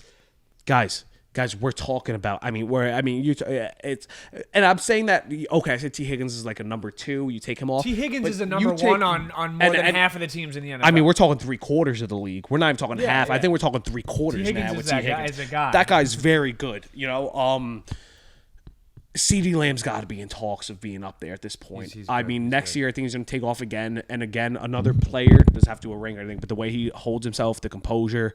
When their field goal kicker was missing kicks, he went up to him. He goes, "Listen, you've helped us out all season. Don't worry about it. We're going to pick you up now." Like, just his character and the way he holds himself together. Love him as a receiver. I think he's going to be top 5 next year or on. He's got to start being put into these talks. CeeDee Lamb is a phenomenal route runner and athlete. I think it's put a little bit on Dak. That's a whole nother conversation. That could be another 2-hour talk of what Dak is missing in his game that is taken away from not just wins but players around him. It's a business. You're taking money out of players' pockets when you miss them. CeeDee Lamb, I think, can be in that top 5 conversation if Dak is on, like a Joe Burrow, like a now we're talking about T-Law, like a Mahomes. We see CeeDee Lamb with a huge contract. But we've said for years that Dak and Kirk are in the same tier of quarterback. I mean, we saw what Justin Jefferson was able to do with the same tier level quarterback in Kirk Cousins. But with the new OC. And with the new OC. And CeeDee Lamb, year 2 in the Mike McCarthy system with Kellen Moore as his offensive coordinator, having Dak Prescott his entire career being a part Chargers of that new team. OC. Shout out Kellen Moore. But we've seen. I think it's clear that CeeDee Lamb is in that second tier of wide receivers. I think the first tier is about 5 to 7 people, and then the second tier starts. So CeeDee Lamb is the number 6 or 7. I would. You can't argue that he could be 7. Cause, I mean, in the top 5s that me and Raleigh were saying, We're leaving out D-Hop in there. So is CeeDee Lamb over D-Hop right now? No. I would say so. I would say agree so. with those. It's tough because this is the whole Darren Waller conversation. Are they D-Hop getting played. towards Yeah, the but end D-Hop of the came back last year but and was like, I'm saying, are we getting still towards the D-Hop. end of a career here? And I mean, D-Hop has only been in the league for what? He just finished his 10th season? I think CD is more explosive than him at this I point. got a question for you guys. If we take out the quarterback, not just wide receiver, tight end, running back, like who are like the top 5 best skill position players on the offensive side of the ball? Skill position or receiver? So that's running back, wide Running receiver, back, utility. anything but a quarterback? I mean, I would say in that Travis conversation. has to be in there. I mean, McCaffrey you're has to be in there. opening up a Travis- can of worms here, man. That's a whole lot of Well, I players. was just thinking I mean, this because- is the whole LeBron Jordan talk. I mean, we're talking different positions. We're talking about this is Like, tough. who's, like, if you were That's- drafting, if there was if everything was flushed back into every team started fresh, you had to draft outside of the quarterbacks. Who's the first offensive? But it skill matters. position But player it who's matters going? on what type of offense you're running as well. I would take Derrick Henry if I'm running the West Coast offense. I would take Nick Chubb if I'm running a run-heavy offense. If I'm running an RPO scheme or I'm running a spread scheme where I want to spread the field, you better bet your ass I'm taking a guy like Jamar Chase, A.J. Brown, guys like that. So who would be to you? If you were the coach, who would be like your guys? I want a ground and pound guy that gets me, and as a Chargers fan, it's something that we can't get in the past 3 years, is that 1 or 2 yards that we need. I need to start off with a running back. If I start off with a running back, I'm starting off with no one more who needs to get more touches in the passing game because I think it's absolute bullshit that he doesn't get. I'm going Nick Chubb. I'm starting off with, if we're talking top 3 running backs, I always put Nick Chubb. That guy reads a defense better than any running back out there right now, zone cuts, follows blockers. He makes his blockers look good because he pushes them into the block that they have. You watch him set up blocks. I need a running back that can get me, and I don't care if it's ground and pound. I don't care if we run a spread offense. I think Nick Chubb can do it all in any set of offense that you put him in. All right, so we'll go around the horn. Give your top 5 skill position guys. We actually still need Obi's top 5 quarterbacks. Top 5 quarterbacks, and then we'll jump into that. Let's hear it. All right, top 5 quarterbacks. It's pretty consistent with the rest, guys. Chargers fans, me along with you, I'm sorry. I dropped Herbert out of the top 5. It has to do more with the organization more than anything. We don't set certain players up to win. It's a shame because I feel like this is going to become another Phillip Rivers situation until certain guys at the higher ups are out of there. But number one, it's undeniable. He's the new Tom Brady. Patrick Mahomes is number one. We can't argue that anymore. We can't, guys. It's just getting to this point now where it's even when he has games throwing under 200 yards, he's still winning Super Bowls. I mean, Andy Reid helps out with that, but listen, Belichick helped out with a ton with Brady in that systematic scheme. You know, we got Mahomes number one. Number two, natural talent, arm, moves around, sees the field. Joe Burrow. I mean, it's hard to see. It's hard to disagree with that. I don't think too many people would disagree with those top two. Number three, I bumped him up a little. If Doug Peterson stays there, and I said the sky's the limit, it was kind of an understatement because I kind of subtly said it.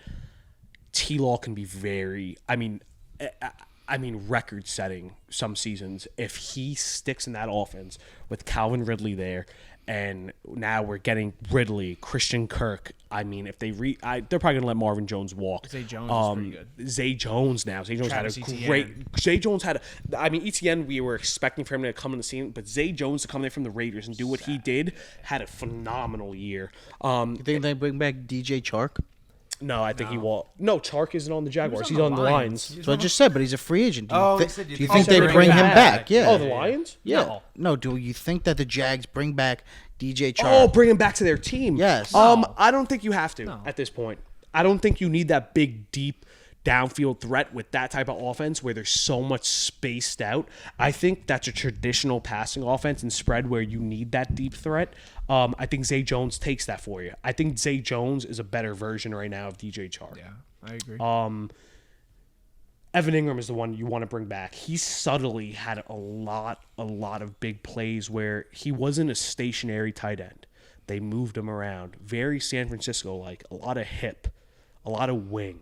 They moved him around and put him into great spots, pre-snap motion, and they got the ball to him a lot. He didn't have a lot of drops this season. I don't know what the number is on that, but he looked so much better than any year he had. With the Giants. I think Fourth-ranked fantasy tight end. I think he needs to stay there, much, but- and I think he gets a little bit of money to stay there. T-Law, guys, I might have jumped him a little high, but I'll gamble on that one. I think number 3, T-Law, will make that move. I'm worried about this one, guys. I put him at 4. This is the one I dropped down. This was 3, where most people have him at 3. I think this ligament issue in his elbow is going to be a problem, guys. I don't think this is a quick fix. I don't think this is a guy with a big arm. Came out of Wyoming, always launching that deep ball, always wanting to do more. I think if this doesn't repair the way he wants, we might see that Josh Allen talk kind of drop a little bit. Right now I have him at 4. This is him saying he comes back next year, still has a good year. We got to see what they do with re-signings. We got to see what he does next year. I have him at 4 right now, but Josh Allen at 4. I swapped him in Law. Also, the hits that he takes as a runner definitely add to that injury. It's going to be a tough season for him next year if he doesn't figure this out with his arm. Number 5. This is where the Herbert, Lamar's, all those quarterbacks that are in there, I'm pulling Jalen Hurts for what he showed this year. Okay. If he can consistently keep this up, Jalen Hurts will always be in that 4 or 5 talk. He'll always be there. I don't ever see him surpassing the top 2. For right now, in the next few years, I think Mahomes and Burrow are going to be those guys. It is what it is, guys. They have the arm strength. They have the receiving core. They see people around. They have... I mean, Burrow, you can argue he doesn't have the coach. I mean, the guy Taylor probably should get a little more respect, but it's not an Andy Reid. But those 2 guys, I don't see dropping out of the top 2. But if he can stay consistent, Jalen Hurts is always going to be in that 4 or 5 talk. The ones that just fell out, and I'm talking just fell out, are going to be Herbert, Lamar. People are going to hate me. I know he's had a tough run. He hasn't done it, but Dak Prescott. Yeah, Dak is always going to be. They sucks. rely heavy on him. Brock Purdy's better than Dak. Different style of offense, so I won't even comment right now. But Jordan Love is better than Dak. I mean, now we're talking absolute That's fucking ridiculous. bullshit. Dak, If Aaron Rodgers does not go back to Green Bay, Jordan Love will have a better year. if than you Dak look at next the year. stats, Aaron Rodgers passed for 300 yards. I think just over 300 yards. I think 3 times this season. Same thing with the comment about Daniel Jones. Daniel Jones only passed for over 200 yards, I think, 4 times this entire season. If they give him a long-term contract, they're going to regret this. Mark my words now. That is not the guy that you need there. Daniel Jones, I think, can still have a decent career. He might make his way as a backup his entire career where he gets times to shine, where he wins really important games for certain organizations. I don't think he's the franchise guy. I wouldn't pay him all the money, and especially where the franchise tag is at right now, where it's the average of the top 3 players in that position, you're paying $44 million for Daniel Jones. Guys, so who are you getting, though, if you're not signing Daniel Jones? The guy that just took you to the playoffs for the first time since 2015. He didn't take you to the playoffs. What? I just said he passed for over 200 yards 3 or 4 times. And how much did he run for? That's We're just talking about Jalen Hurts running the ball, but Daniel Jones running the ball doesn't matter. But you're going to pay him but we $44 just million but we to look do at that? the passing stats. If you look at G, Derek No. Carr. I wouldn't do No. I would do Derek Carr over Daniel Jones 1,000 times over. Derek No Carr, shot. Derek Carr has had the top 3 worst defenses every year of his career. Let me repeat that just so it's clear. Derek Carr, every year he's played in the NFL, has had a team defensively ranked 28th or worse. 28th or worse. And we're going to judge him because he always has to keep up in games. The Giants have a good defense. Dable is going to keep that up. Dable's going to keep up a good defense. And then the whole entire but he's offense going to. I'm just changes. saying he's going to keep up a good They got defense. the whole Saquon decision too. I mean, But the I'm Giants saying, have a lot of decisions to make. Pay Saquon. Dable's whole offense is surrounded by a mobile quarterback. It started with Josh Allen, and now we're here with Daniel Jones. Now you go to Derek Carr, and what? Now you're gonna run. Now you're gonna completely change the entire scheme. Completely change your scheme with Saquon. So you won, and you guys got to the playoffs. You think because of Daniel Jones's legs? I think Daniel Jones took the leap. Yes or no? Because of his legs. Because of his legs. Did you guys get to the playoffs because I of think Daniel we got Jones's to the playoffs legs? because of Daniel Jones' quarterback play this year. Yes. How would you feel about drafting Anthony Richardson out of Bro, Florida? I'm not going in on a rookie. Like a rookie when I have Daniel Jones right now, who's 24, 25 maybe. A guy that's been in the league for 3 or 4 years. A guy that just took the team to the playoffs. You could say he didn't take them. Bro, he was the starting quarterback for every game this year, other than the game he didn't play.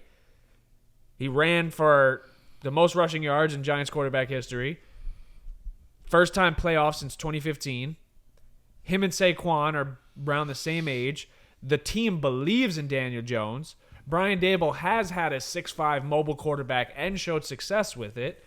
And Daniel Jones is like, he has that Eli Manning to him where he just seems kind of unfazed by the media. He's not a complainer. The guy fucking takes hits. He has it, you know what I'm saying? I'm just saying, like, as a Giants fan, bro, I hated Daniel Jones for the last 4 years. This year, I was like, oh, like, this guy is a guy. Like I think he could be a guy. His rookie year, he threw for 24 touchdowns, 12 interceptions, and people hated him. This year, he threw for 15 touchdowns and 5 interceptions with a 67% completion rate. There's no way. You know what he also did? And he God's had the least hell, turnovers in the NFL this year. you don't have a as lot of turnovers quarterback. when you have 15 touchdowns. You don't got to throw the ball that much. Bro, what did there's- Jalen Hurts throw for? there's- 20? What do you have? 22 passing touchdowns? All right, so Zach, let me say this. You bring this up all the time when you talk about quarterbacks. Does he have it? He showed it this year. I think in that Minnesota Vikings game, yeah, he had a little bit of an it factor. So he showed it for 3.5 quarters. No, 4 quarters. He didn't start the game like how he finished it, or at What do least you he mean? didn't. They scored the first drive. I understand, but my point is that He he's made not like making- 3 big throws on the first drive, and they scored to tie it up after Minnesota walked down the field the first drive.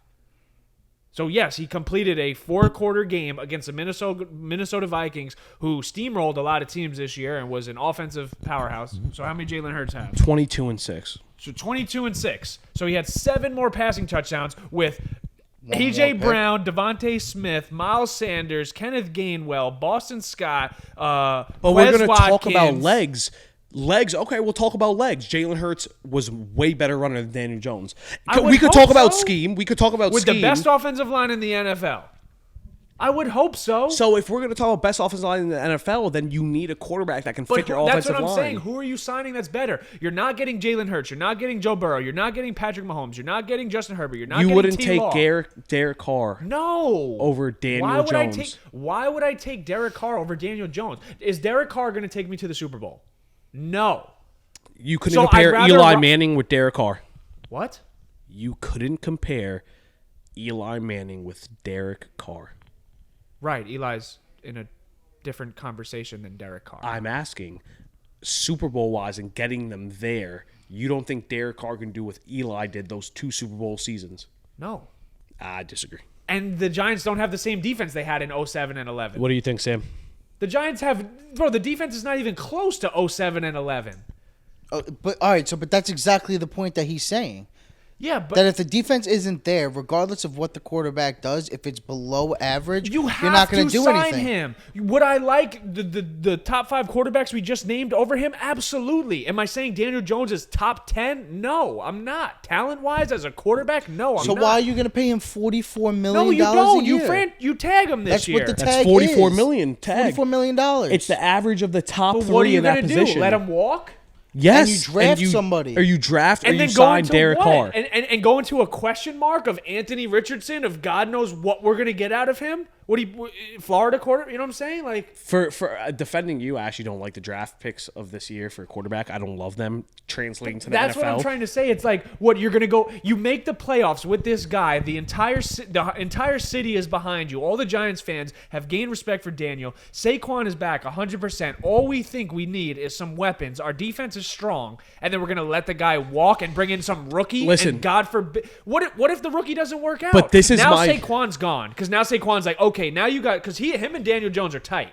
So Daniel Jones, they don't trust Daniel Jones. Okay, now I'm out. Now the Giants are in rebuild mode for the next 5-6 years, hoping they find a quarterback. Rock with Daniel Jones, bro. Let him go and let him see what he can be. Look up the Giants cap space right now. They're top 4. Not much. Top 4, and you need to say they're top 4 cap space next year. Is it? Yeah, no, they're top 4. They're top 4. Okay. All right, so now factor in. You're talking about tagging Jones. What about how much do you think he's going to cost per year? Just $30 million. No, and that's about the same. Once he gets a taste of a $44 million tag, bro. After Mahomes and Dak have kind of set what Lamar wants, bro, they've set the standard of what you pay a quarterback, especially a playoff quarterback. But you're talking about a team being behind a franchise organization, right? You look at the Philadelphia Eagles, you look at the Chargers, you look at the Jets, there's certain teams who are behind certain players.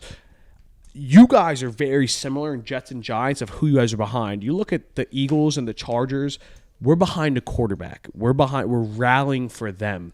You look at the Jets, they're behind a defense and a head coach. For you guys, if Daniel Jones left, you guys, listen, the Giants were buzzing this year, but I don't think that they were behind Daniel Jones. I think they were behind the head coach. I think they were behind the defense, and people were pumped up that Saquon, we got a glimpse of that he could still do it.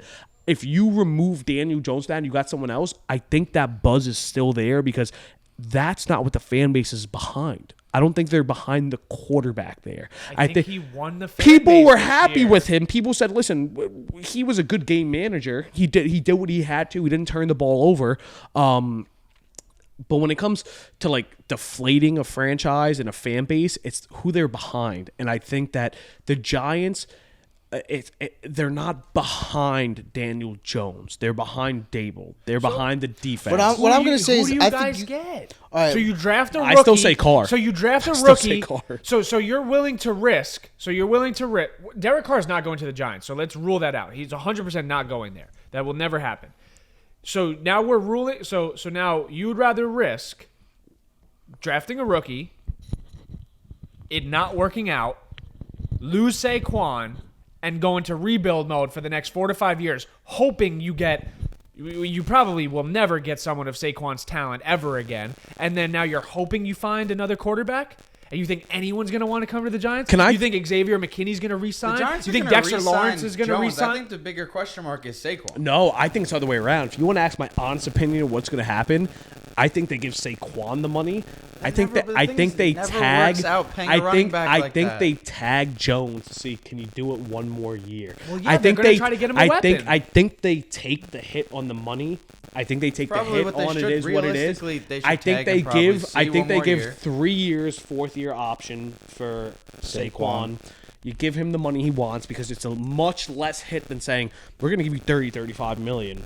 Okay, a year to Jones. You say, all right, Saquon, we'll give you the 14 or 15, 14.5 maybe that you want a year for 3 years. You've looked good. We'll take that hit. We'll take that major hit on the 1-year franchise tag, and we say, Jones, can you do it one more year? Because if I saw anything, I said the Giants got receivers now that can get separation. That was a big thing. Hodges off a practice squad. Hodges. Thank you. Hodgins. Richardson and Thompson. Am I correct with that? Who were the other guys? Who was the rookie? The rookie was Wandale Robinson. Robinson. Got hurt. Ricky James. Richie James? Yeah, Richie- Richie was James good. Jr. Guys, these are guys that if I'm sitting back, I'm watching the games. We're Sterling Shepard. guys. These guys He'll got never stay on the field. separation though, and that's a big thing in the NFL. Is like you look at these big physical bodies. Some of these guys can do it. Some of these guys can't. Whatever. It all matters what type of offense you run. They got separation. Good moves at the line. Quick on their feet. Great acceleration. These are guys that the Giants, if they kind of hold on to that core, there's about 1 or 2 guys in there that could be talked about being like, they're now in the star conversation a little bit, Nah, I don't think so. I think that it's more They're of. I complementary. think it goes back to that conversation that we have at Reed and the way offenses are made nowadays. I think they're schemed up to be open so well, and the fact that you're not able to press receivers as much as you would like to, and with the way teams run their defenses running cover 2 most of the time, they don't really get up in receivers' faces. And I think if you're able to just get open, find those open pockets in the defense, and try and pick them apart that way, I agree that these guys can do that and can be effective doing that. But back with what we were saying before, they're not a guy. They're not somebody who's going to be able to take over a game. Saquon's that kind of guy, and I agree you should pay him.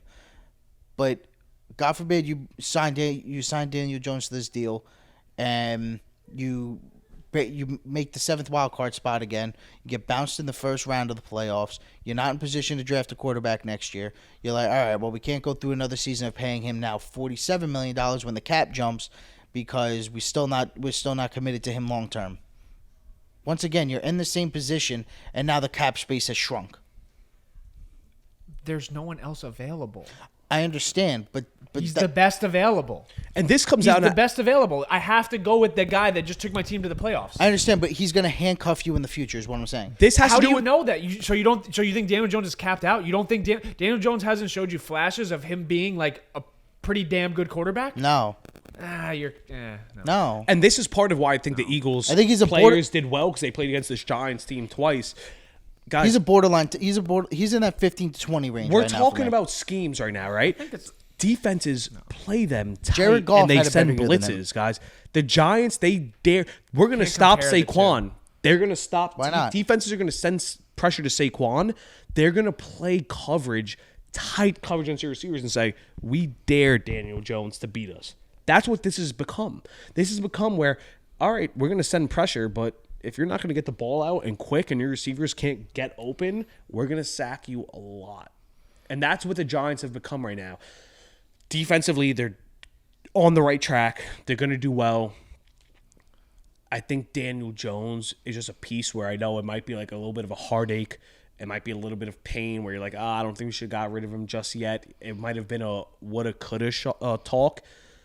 I think Daniel Jones letting him walk might, in the long run, be one of the better decisions this organization makes. And not because he played bad this Where does season. he go? What does it matter where he goes? But I'm just saying, like Somewhere in bro, the NFC South. Like we were talking, there's multiple I think openings. Daniel there. Jones is pretty good. You guys know, I'm a Jets fan. and you guys know I we're think he's talking about pretty the good. New York Giants, right? Like they're not gonna let him go. The Giants have had 2 quarterbacks over the last 20 years. Almost, yeah.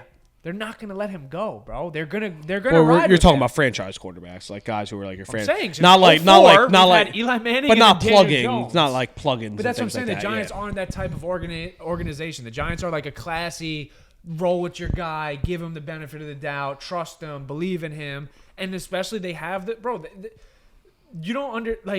You If he guys would've should started- understand, as obviously Jets fans, it's been a fucking struggle for the past couple of years, right? For a while. Exactly. So you should take it from us. We know what it looks like when we think what we have a guy, and we really don't. Daniel Jones and Zach Wilson aren't the same guy. But I'm not even saying Zach Wilson. You look at Mark Sanchez. He had two Mark great Sanchez years. is not fucking Daniel Jones. That team was completely carried by their defense. If we got to talk about a bright spot on That the Jets team Giants, was- Two AFC championship. listen. If we got to talk about a bright spot on the And Giants, the Giants are one game away from that. Like what? You get awards for losing in an AFC listen. championship game? Let's not You got talk. them there twice. Jordan does. Let's not talk about quarterback. Let's not talk about receiver. Let's not talk about running back. The bright spot I saw on the Giants and just watching them, not even O-line, guys who plug in, guys who settle in their spots there. That tight end Bellinger. I think that kid right there, actually, in the next few years, Once again, like he's like Zach says, he's not a guy. He's not a top 10 tight end. What is he going to do? For he's you not in a the future? he's not a top tight end with Daniel Jones. Again, going back to if you bring in a pocket passer into that offense who can go under center as well, you bring in Derek Carr. Daniel you- Bellinger got poked in the eye and was out for like 6 weeks, bro. I don't think he's better than if you look at that next tier of tight ends. He's not better than Pat Fryermuth. He's not better than Mike Gesicki. He's not better than. He's not better than Zach Ertz right now. Well, I mean, Zach Ertz just tore his ACL, so he's not going to be there. I'm Yeah, just but- saying, I'm talking about healthy bright Zach spots. Ertz. I'm talking about bright spots on the Giants. I You didn't bring in a passing quarterback. I would've I think called- that kid Bellinger gets a lot of touches. He gets open. He's another one that gets open. He plays well, guys. He I blocks think a well. lot of He these plays- guys plays are, well. a lot of these guys are feeding off of the Opportunity. attention that Sure, Saquon sure. also Yeah. brings to the offense of the focus of the defense. All right, let these no-name guys beat us right now, okay? Let Daniel Jones make the throws. And this year, bro, he made some fucking throws. He made enough plays to win games. He won 15 10 touchdowns games. is enough throws. Bro, he won games. 15 touchdowns. So How 7 many more total passes. touchdowns? 17 How many total games. touchdowns did Daniel Jones have this year? He probably had like 5 to 7 rushing Yeah, touchdowns. probably 21, 22. So Jalen Hurts throwing 7 more passing touchdowns with Goddard, A.J. Brown, and Devontae Smith, That and the wasn't best including offensive line rushing. in the NFL. Okay. They're not on the same rushing tier. We're like, it's like we're comparing Lamar Jackson and Daniel Jones. Like obviously, like they're two different runners. Let's talk about yards. Who had the most rushing yards in the NFL as a quarterback? NFL QB. And I'd probably say Josh Allen or Lamar. I think it was Jalen Lamar played Hurts. 12 games. I looked it up because we were talking about it. It was Justin Fields, Fields. Lamar, Josh Allen, Jalen Hurts, Daniel Jones. Jalen Hurts ran for 52 more yards than Daniel Jones. Daniel Jones ran for 1.3 more yards per carry. Jalen Hurts had 6 more yards per game. Jalen Hurts had 13 rushing touchdowns. Daniel Jones had 7. So he's not a rushing threat at all? The guy ran for Maybe a 700 rushing threat, but he's not a passing threat, and that's not what does it. Is Jalen Hurts that much of a passing threat? Much better than Daniel Jones, yes. Sure, he is. Much But is better. he that much better in the conversation where, bro, you take Jalen Hurts and you put him on these other teams, he's not that. You put Jalen Hurts on the Giants, they'd make a nice little run. They go to the Super Bowl? No. They go to the Super Bowl, but they don't. You get, give Jalen Hurts, Isaiah Hodgins, Richie James, and Daniel Bellinger? What are we talking about? I think that they actually didn't play bad this year. For what it's worth, I think those receivers, for their value, didn't play that bad. Who else was he going to throw to? He had to throw to Kenny somebody. Galladay, if he would have grown up and went to practice. Who? Galladay. Yeah, fuck that guy. But I'm saying, bro, you put Jalen Hurts on the Jaguars? I don't think Yeah. They no. dropped. He has They a hell dropped. They of a dropped good year. substantially. He has a good year in the Jags. No, he's not doing. You put Jalen Hurts on the Chargers Oh, this you said year? Jalen Do they go to the Hurts? playoffs? Oh, I thought you said Daniel Jones. No, Sorry. Jalen Hurts I was on gonna the say, team. if you put Daniel Jones on Put the Jalen Jags, they Hurts. dropped. Put Good Jalen team, Hurts I'm on the sorry. Chargers Do this you year. play Jalen Hurts with the injured Chargers or fully healthy Chargers? No, this year with Justin Herbert, because With Justin a Herbert fully- took them to the playoffs with this roster. Yes. Just Jalen Hurts take them to the playoffs with this roster. I don't know. It's a tough one. It's a tough You know one. what I'm saying? Like I get it. We have him all in our top 5 because of the situation he's in. But let's talk pure passing skills and stuff like that. Like, yeah, the guy is good, but he's not, he's in a perfect system for him. He's in the exact system he needs. And this might take him to a way better career than if he was in another situation. So would you say that this system is exactly what Daniel Jones needed? What Dable did this year, yeah, I think it was the start to it. So now if you add some pieces around, you give him a decent wide receiver, a guy that's not coming off the practice squad as my number one, yeah, maybe he'll have more than 15 passing touchdowns this year. If Sterling Shepard plays the entire year, yes, maybe he has over 20 passing touchdowns. What does he have to? What does he have to do to get that long-term deal after this franchise tag? I think the Giants go back to the playoffs this year, and he makes another stride forward. Which is, what are his numbers? They're going to have to What get are him a his number one numbers? receiver. I don't know. Over what, they did with 30, Josh Allen. 30, It's like, that's what they're gonna have to do, 3,500 Jalen plus yards. I don't know. Anywhere between the 15 to 25 touchdown range. 7, 8 rushing touchdowns. Run for another 700, 800 yards.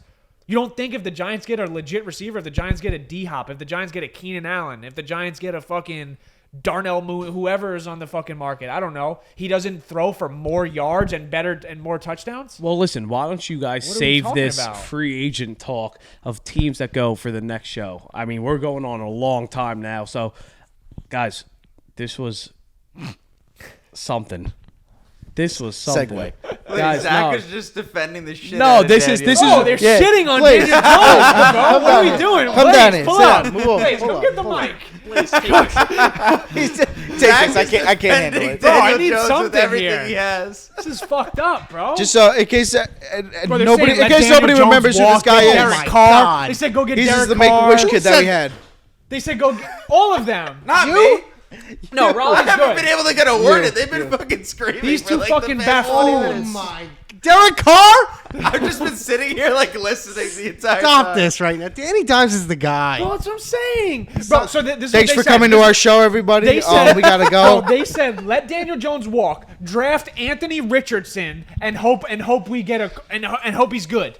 This was you. You're willing to pay $44 million for 15 These are the touchdowns? guys that That's said the Zach going rate of the QB. Wilson was That's the going future. rate for $44 million. 44 is a little steep. These are the guys. That's what the franchise tag is, though. If you franchise tag him, Then it's don't for- franchise tag him. So you're gonna sign him to a long-term deal for 15 I touchdowns. want like a 3-year deal. He's.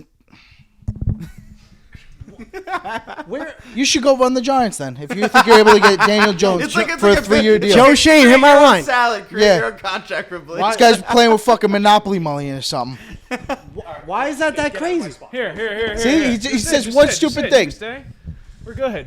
Giants fans will take this mic. Give a fuck. Here you go, here you go. Sam's talking buffoonery over here. I'm the buffoonery, but you said sign. All right, what would the deal be? 3 years? How much money per year? 35. Is this for Daniel Jones? Yeah. It's fucking bullshit. I mean, it's fucking, it's absolute. Did you guys talk about Bruce, the what do Chargers? you think? So 3 years. 3 years. Bruce, get here. You, Get you here. talked about the Chargers Yeah, it talks about the Chargers. to all your 5 fans. I'll Oh give my- you guys another Giants fan. Your time will take my seat. Here we go. Let's go. Man, this is a good How the sign. turntables have Danny turned. Dimes led the league in least interceptions, These turnovers. least total. turnovers. He also After threw for the- 15 Yeah. touchdowns. Hold on. and how And much did he run for? 7, Okay, and what's the ratio? 22 to 5. take that any day of the week. so hold on. Wait. You wait. get those. You bump those numbers. Hold on, up I have a to question. 32, 10. He's had 5 different offensive coordinators, or 4 different offensive coordinators, 4 different head coaches. Now he has some people with competence. Give me a second. Hold on, Obi, before you say something. No, Obi, you stay. So look, I'm listening. you said this year he had the least amount of turnovers of his career, right?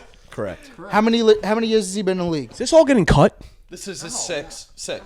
No, he's going. No. He's going on. He doesn't even know how many years he's been in the league. He going just on finished his his. He's going on 5. He's going on 5. So in those 4 years, even though he had the least amount of turnovers in the league this year, he still leads the league in turnovers since he's entered the league. Daniel Jones was garbage his first Going back to what he said, he had 4 OCs. He's had no weapons over the years. Bro, what do we like? Derek Carr has played. I'll repeat this again because I've said it already. Yeah, is this thing on? He has played with a defense that's ranked top 3 worst every year of his career. So he's played from behind every year. How was the Giants' defense the last 3 fucking years? Probably bottom 2. It's not even close to the rate. The point is that Derek Carr in a decent team that actually has a midway defense plays very well in. He went to the playoffs last year. Daniel Jones and is lost. Daniel Jones is in So a, did Barely to the Bengals. Jones Barely. fucking won a game. Barely to the Bengals. game. Barely to the Bengals. Barely. Daniel What are we Jones. we're talking about bareleys now and losses. But that's Come we're on. not talking about team play. We're talking about quarterback play, and that matters right now. He It lost. came down to that What's replay Derek with Carr's that heel playoff in the record? background. You remember How that many against the playoff wins Bengals? does Derek Carr have? for the 0. It's a team How sport, many does guys. His no teams have quarterback? been Quarterback stacked. position is ranked by wins His, and losses. his teams have been stacked. when I I mean, Derek Carr did have the best receiver in football, arguably, outside of Jettas this year. He had Rob- Devontae and Adams. Raleigh. And then on the early stages, he had Rouse for the same amount of money. Darren Waller, the tight end. why am I I'm blanking? a Jones. Amari Cooper. He had Amari Cooper, Michael For the same amount of Crabtree. money, I would stick with. For the same amount of Darren money Waller, this Josh offseason, I would Jacobs, stick with Dan Jones. DeMar- But we know what's going to happen. They're going to franchise tag. We talked about this. They're going to franchise tag Dan Jones. They're going to re-sign Saquon. They're Correct. going to try and get Correct. in a number one receiver to help him out. And they're going to see what happens. If he sucks next year and he regresses, they're not going to sign him to a long-term deal. Then they're going to have to go into rebuild I mode. think you draft a line again and you And what's pay the for another problem with receiver. franchise? Like, because you're paying $44 million for me. Franchise tagging is a lot of money right now I for know, the quarterback but it's a position. 1-year commitment. But Okay. it's $44 million. So, but let's say the commitment. same thing happens. You know how many QBs are making like that much money? Yeah. Let me tell you, Aaron Rodgers. Let me tell you, who else? Let's keep going with quarterbacks. I know. I'm Quarterback value is that much money. Like, Ma- why do you think the Mahomes, franchise- Rodgers. 90% of the cap. And Daniel Jones is an ascending quarterback. Derek Carr is not. Ascending, you said? Yes. Ascending in what? Play. Ascending in fucking death, maybe. The guy is literally, he's not even ascending in what league? Wait, the XFL, so maybe? Look, hold on. Let me just say this. Ascending. Hold on. Where? Let me just say this. So let's just say this happens. You guys franchise tag him. He has you franchise tag him. He has a mid-year again. You guys get bounced in the first round. Let's just say that's what happens. $44 million for that. $44 million for that. Hold What are on, y'all hold about to on. pay Let me- I Justin didn't even Herbert to do the fucking same finish. exact Jesus thing? Christ, I didn't even Well, finish. no. Let me They'll be finish. up- they'll be Hold up on, let me finish. I'm like 27-0. Taylor Swift here on the And Grammy then stage. blow it. So they won't even win the game. They'll think they'll get all the fans to be like, "Yo, we're gonna blow this team out in the first round," and then blow it and pay this So guy again now, $50 million. So real quick, we're let me go back replying to it. Let me go with back to team it. play and not the quarterback play. I will admit to this. The Chargers are the best first half can I team I've continue ever after seen in this? my life. Let's go. All right, so let me continue after this. Once again, if he has a mid-year again next year with the upgraded team, he gets the franchise tag. You guys get bounced in the first round. You're not bringing him back, correct? But define mid. Hold on. Mid is fucking below 3,000 yards, around 20 touchdowns, and 7 picks. 700 over 700 rushing yards. He's a quarterback. Throw the goddamn ball, Roos. And the quarterback that just took the Philadelphia Eagles to their best fucking year ever to the Super Bowl was a predominant running quarterback. And what he do? He lost. Thank you, because like of you that, just though. said, though. Like you just said. Yes, but you just fucking put him in your top 5. Okay. They lost because of the defense. He had 4 touchdowns. Jalen Hurts And can't 300 plus passing yards. They had 300 plus passing yards. Just How look. many passing yards did Daniel Jones have in the win against Let the me Vikings? tell you, he had over 300 plus, but he only had, that's including And playoffs. 70 rushing yards. The first quarterback to ever do that. Daniel Jones. Who you bringing next entire offseason? season. Who do you bring in next offseason?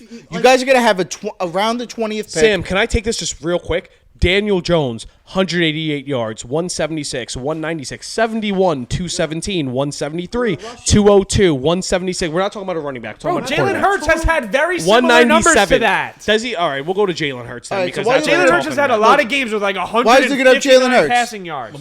Who you bringing in next Justin year? Fields. You're at the 20th pick. You're not going to have an They're opportunity to gonna get a top try. pick. They're gonna try to get. They're probably Hold gonna on, draft hold the on. receiver from not USC. even USC close. if they Hold on. can. Oh, Okay. Jordan Addison. All right. They're gonna I'd try love to get that. Jordan Addison, I'd or love they're that. gonna get what's his name? Let me guy just say from the Ohio stats for State. Jalen, The dude's please. son.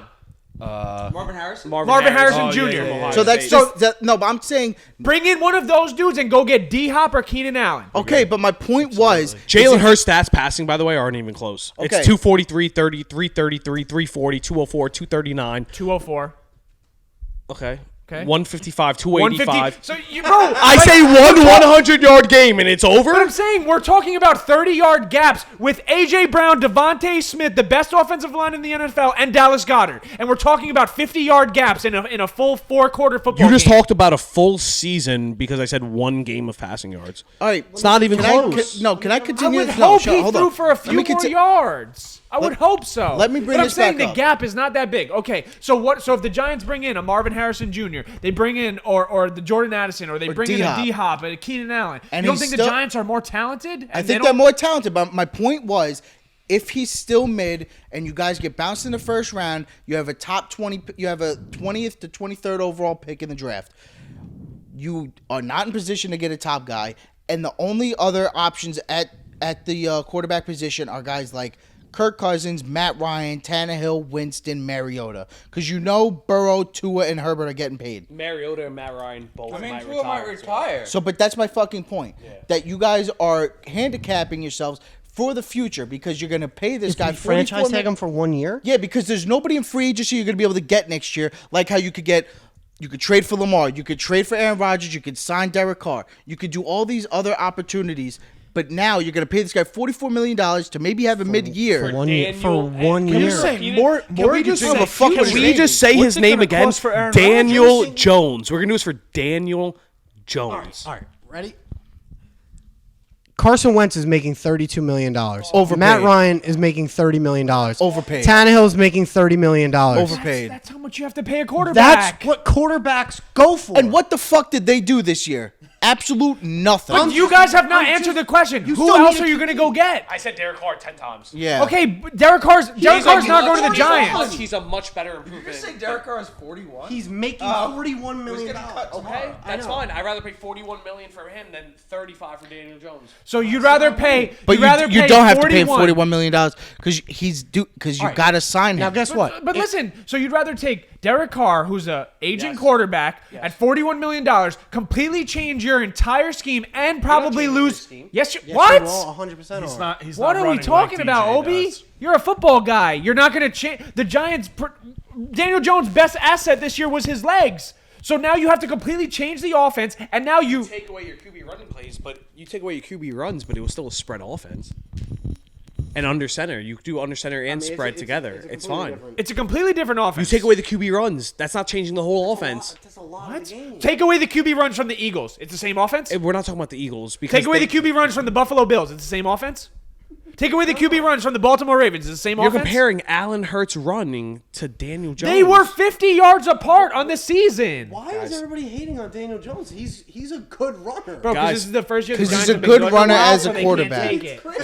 He's got a great arm. He's a great runner. He's It's Superman. delusional. I can't believe we're having this talk about Daniel Jones. All right, if Sam's He's a couple votes away from MVP. Listen, if Sam's situation happens, right, we get bounced in the first round, Daniel Jones has an okay year, he's not going to cost $44 million to You're retain right. him. And You're there's right. going to be He's no one gonna else. cost more. No. Yes. Because If he has a Bro, he's not going worse to make year, the same as Patrick Mahomes. What are we talking about? he's not gonna sign a 3-year deal.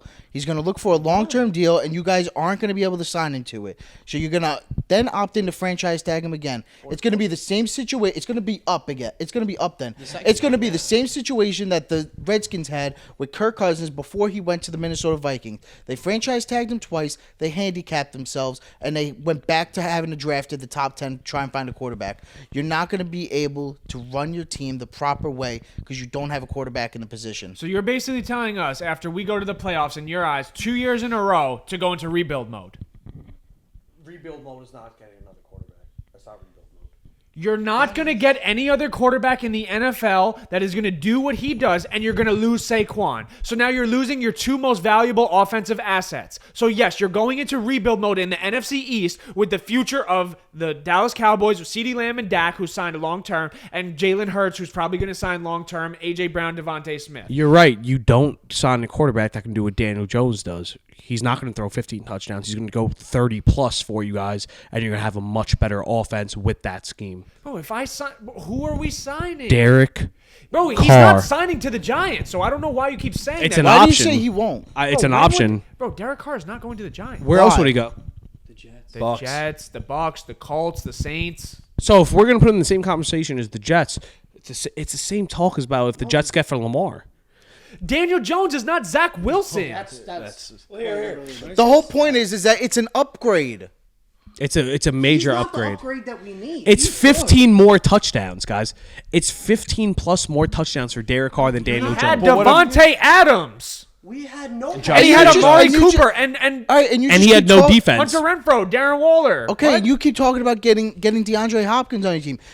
need a Drafted number Jordan one. Addison. Huh? All right, you're gonna get a number one. So you're saying Derek Carr with a number one wide receiver, Saquon Barkley, one of the best offensive coordinators. He damn in near football. had it this year. Josh Jacobs ran for more yards than Saquon, and he had Devontae Adams. And he had a bottom A lot three of it came from that defense. one game too, in overtime where he broke free for like a 90. So you put Derek Carr on the Giants, and what? The Giants are Super Bowl contenders now. I They're think much better. I don't think okay, they. I don't so think you they guys get. tell me- I don't think they get blown out by the fucking Eagles. I'll tell you that. Fact. That's a fact. So Derek Carr, what? What did the Giants lose then? 38-17. He had way better weapons and went. And he had better talent and did What worse. did he do in that game? Ideally. I'm just saying. So what? So the Giants get Derek Carr, right? Derek Carr, your guy. And now what did they do in the playoffs? Would they win a playoff game? Oh shit, the Giants did that this year. So what? The Giants go to the NFC Championship game next year with Derek Carr? That's what you guys are telling us to do? Give up our future quarterback and probably lose Saquon If your for Derek future Carr to do the quarterback same is exact Daniel thing? Jones, you have much more problems than anything else on the He is field. future. That's ridiculous. You don't know what his ceiling is. What don't you like He's had his from best. He's coming off of his best year. 15 being passing aggressive. touchdowns. Throw the 15 ball. passing touchdowns is your problem. You can't compete with high-scoring offenses if you're throwing 15 touchdowns in a Your year. defense is good. No, wrong. 15. Eli Manning passed for much more than that. You cannot pass for 15 He touchdowns obviously in a needs year. to reach another level.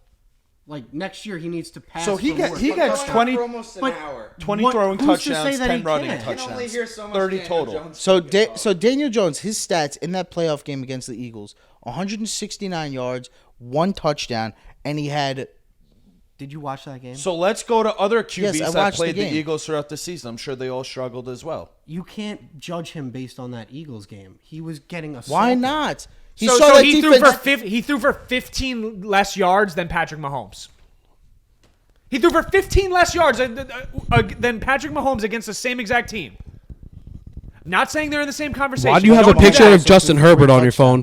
Why do you have a picture of Justin Herbert on your He phone threw right for now? 25 touchdowns. Is that like league elite? It's more. I mean, he had it, all. that's it, but it's I mean, more. it's Justin Herbert literally was. 147. No, did he have a rushing touchdown? No, and 0. Okay, so he had 25. Daniel Jones had 22 total touchdowns. All right, but we're going to compare Justin Herbert with Justin Daniel Herbert's Jones now. better than Daniel We're going to Jones. talk about Justin Herbert against Daniel Jones But now. I'm just saying, We could I don't go know, after what this is- conversation. Doesn't Herbert's football better come than down to Daniel winning? At the end of the day, I get it. The Chargers had a fucked up roster. Am I saying Daniel Jones is better than Justin Herbert? Absolutely not. But I'm just saying he had 3 less touchdowns and he won a playoff game, and Justin Herbert blew a 27-point lead. Justin Herbert didn't blow a 27-point lead. Well, he only He scored didn't? 3 in the second half. So What did he fault is on do? him, too. He might. I mean, our left tackle, who was a backup, got hurt, so a practice squad left tackle went Okay, in, and the and a Giants had no practice squad receivers, bro. We and can a do the practice what squad ifs, and receiver this went happened, in. and this happened, and this It's not happened. what ifs; it's a fact. I mean, you're talking about a Okay, team so that it's was a fact that completely. the Giants had 0 weapons this year outside of Saquon. I don't think that's true either. I think This dude is saying Isaiah, bro. 20 plus. He said Isaiah Hodgins and Richie James are like on the brink of superstars. I didn't say superstars. But Yes, you I said, did! I said Roll the one- clip. He I said said, I said, stars. I said He said one. I stars. said literally one of those 3 in any other offense. You put like Pat Mahomes, Burrows, those guys. That's and he. Yo, let's wrap That's this shit. another. That's Buffalo. that's a, What did he do in Buffalo? He was on the practice squad with Buffalo, but this is another conversation you can have another day where there's so many players that get overlooked on practice squads. Well, I I do mean, it's a agree whole with nother. That's a whole nother thing. There's Richie James. If you put Richie James on any offense with that top 5 quarterback list that we just made, star. That's not saying much. These guys make stars. Tom Brady did it his whole entire career. What did Danny Amendola do anywhere else? Shit. Detroit. He did not do good. Where'd he go He had after the concussions. Pats? That's what he got. dated Olivia Copo. He had concussions. Where'd he go? The Rams after the Pats? Amendola? It's Detroit or something like that. Detroit? Tom Brady did it his whole career. Miami. No name guys, He was stars. garbage after the Pats. Only, I think we should end it on this. Time will tell what Daniel Jones does. That's all. Time we will can say. tell. Find out real I soon. cannot wait. Real soon. Fucking Daniel Jones, 6 MVP. months.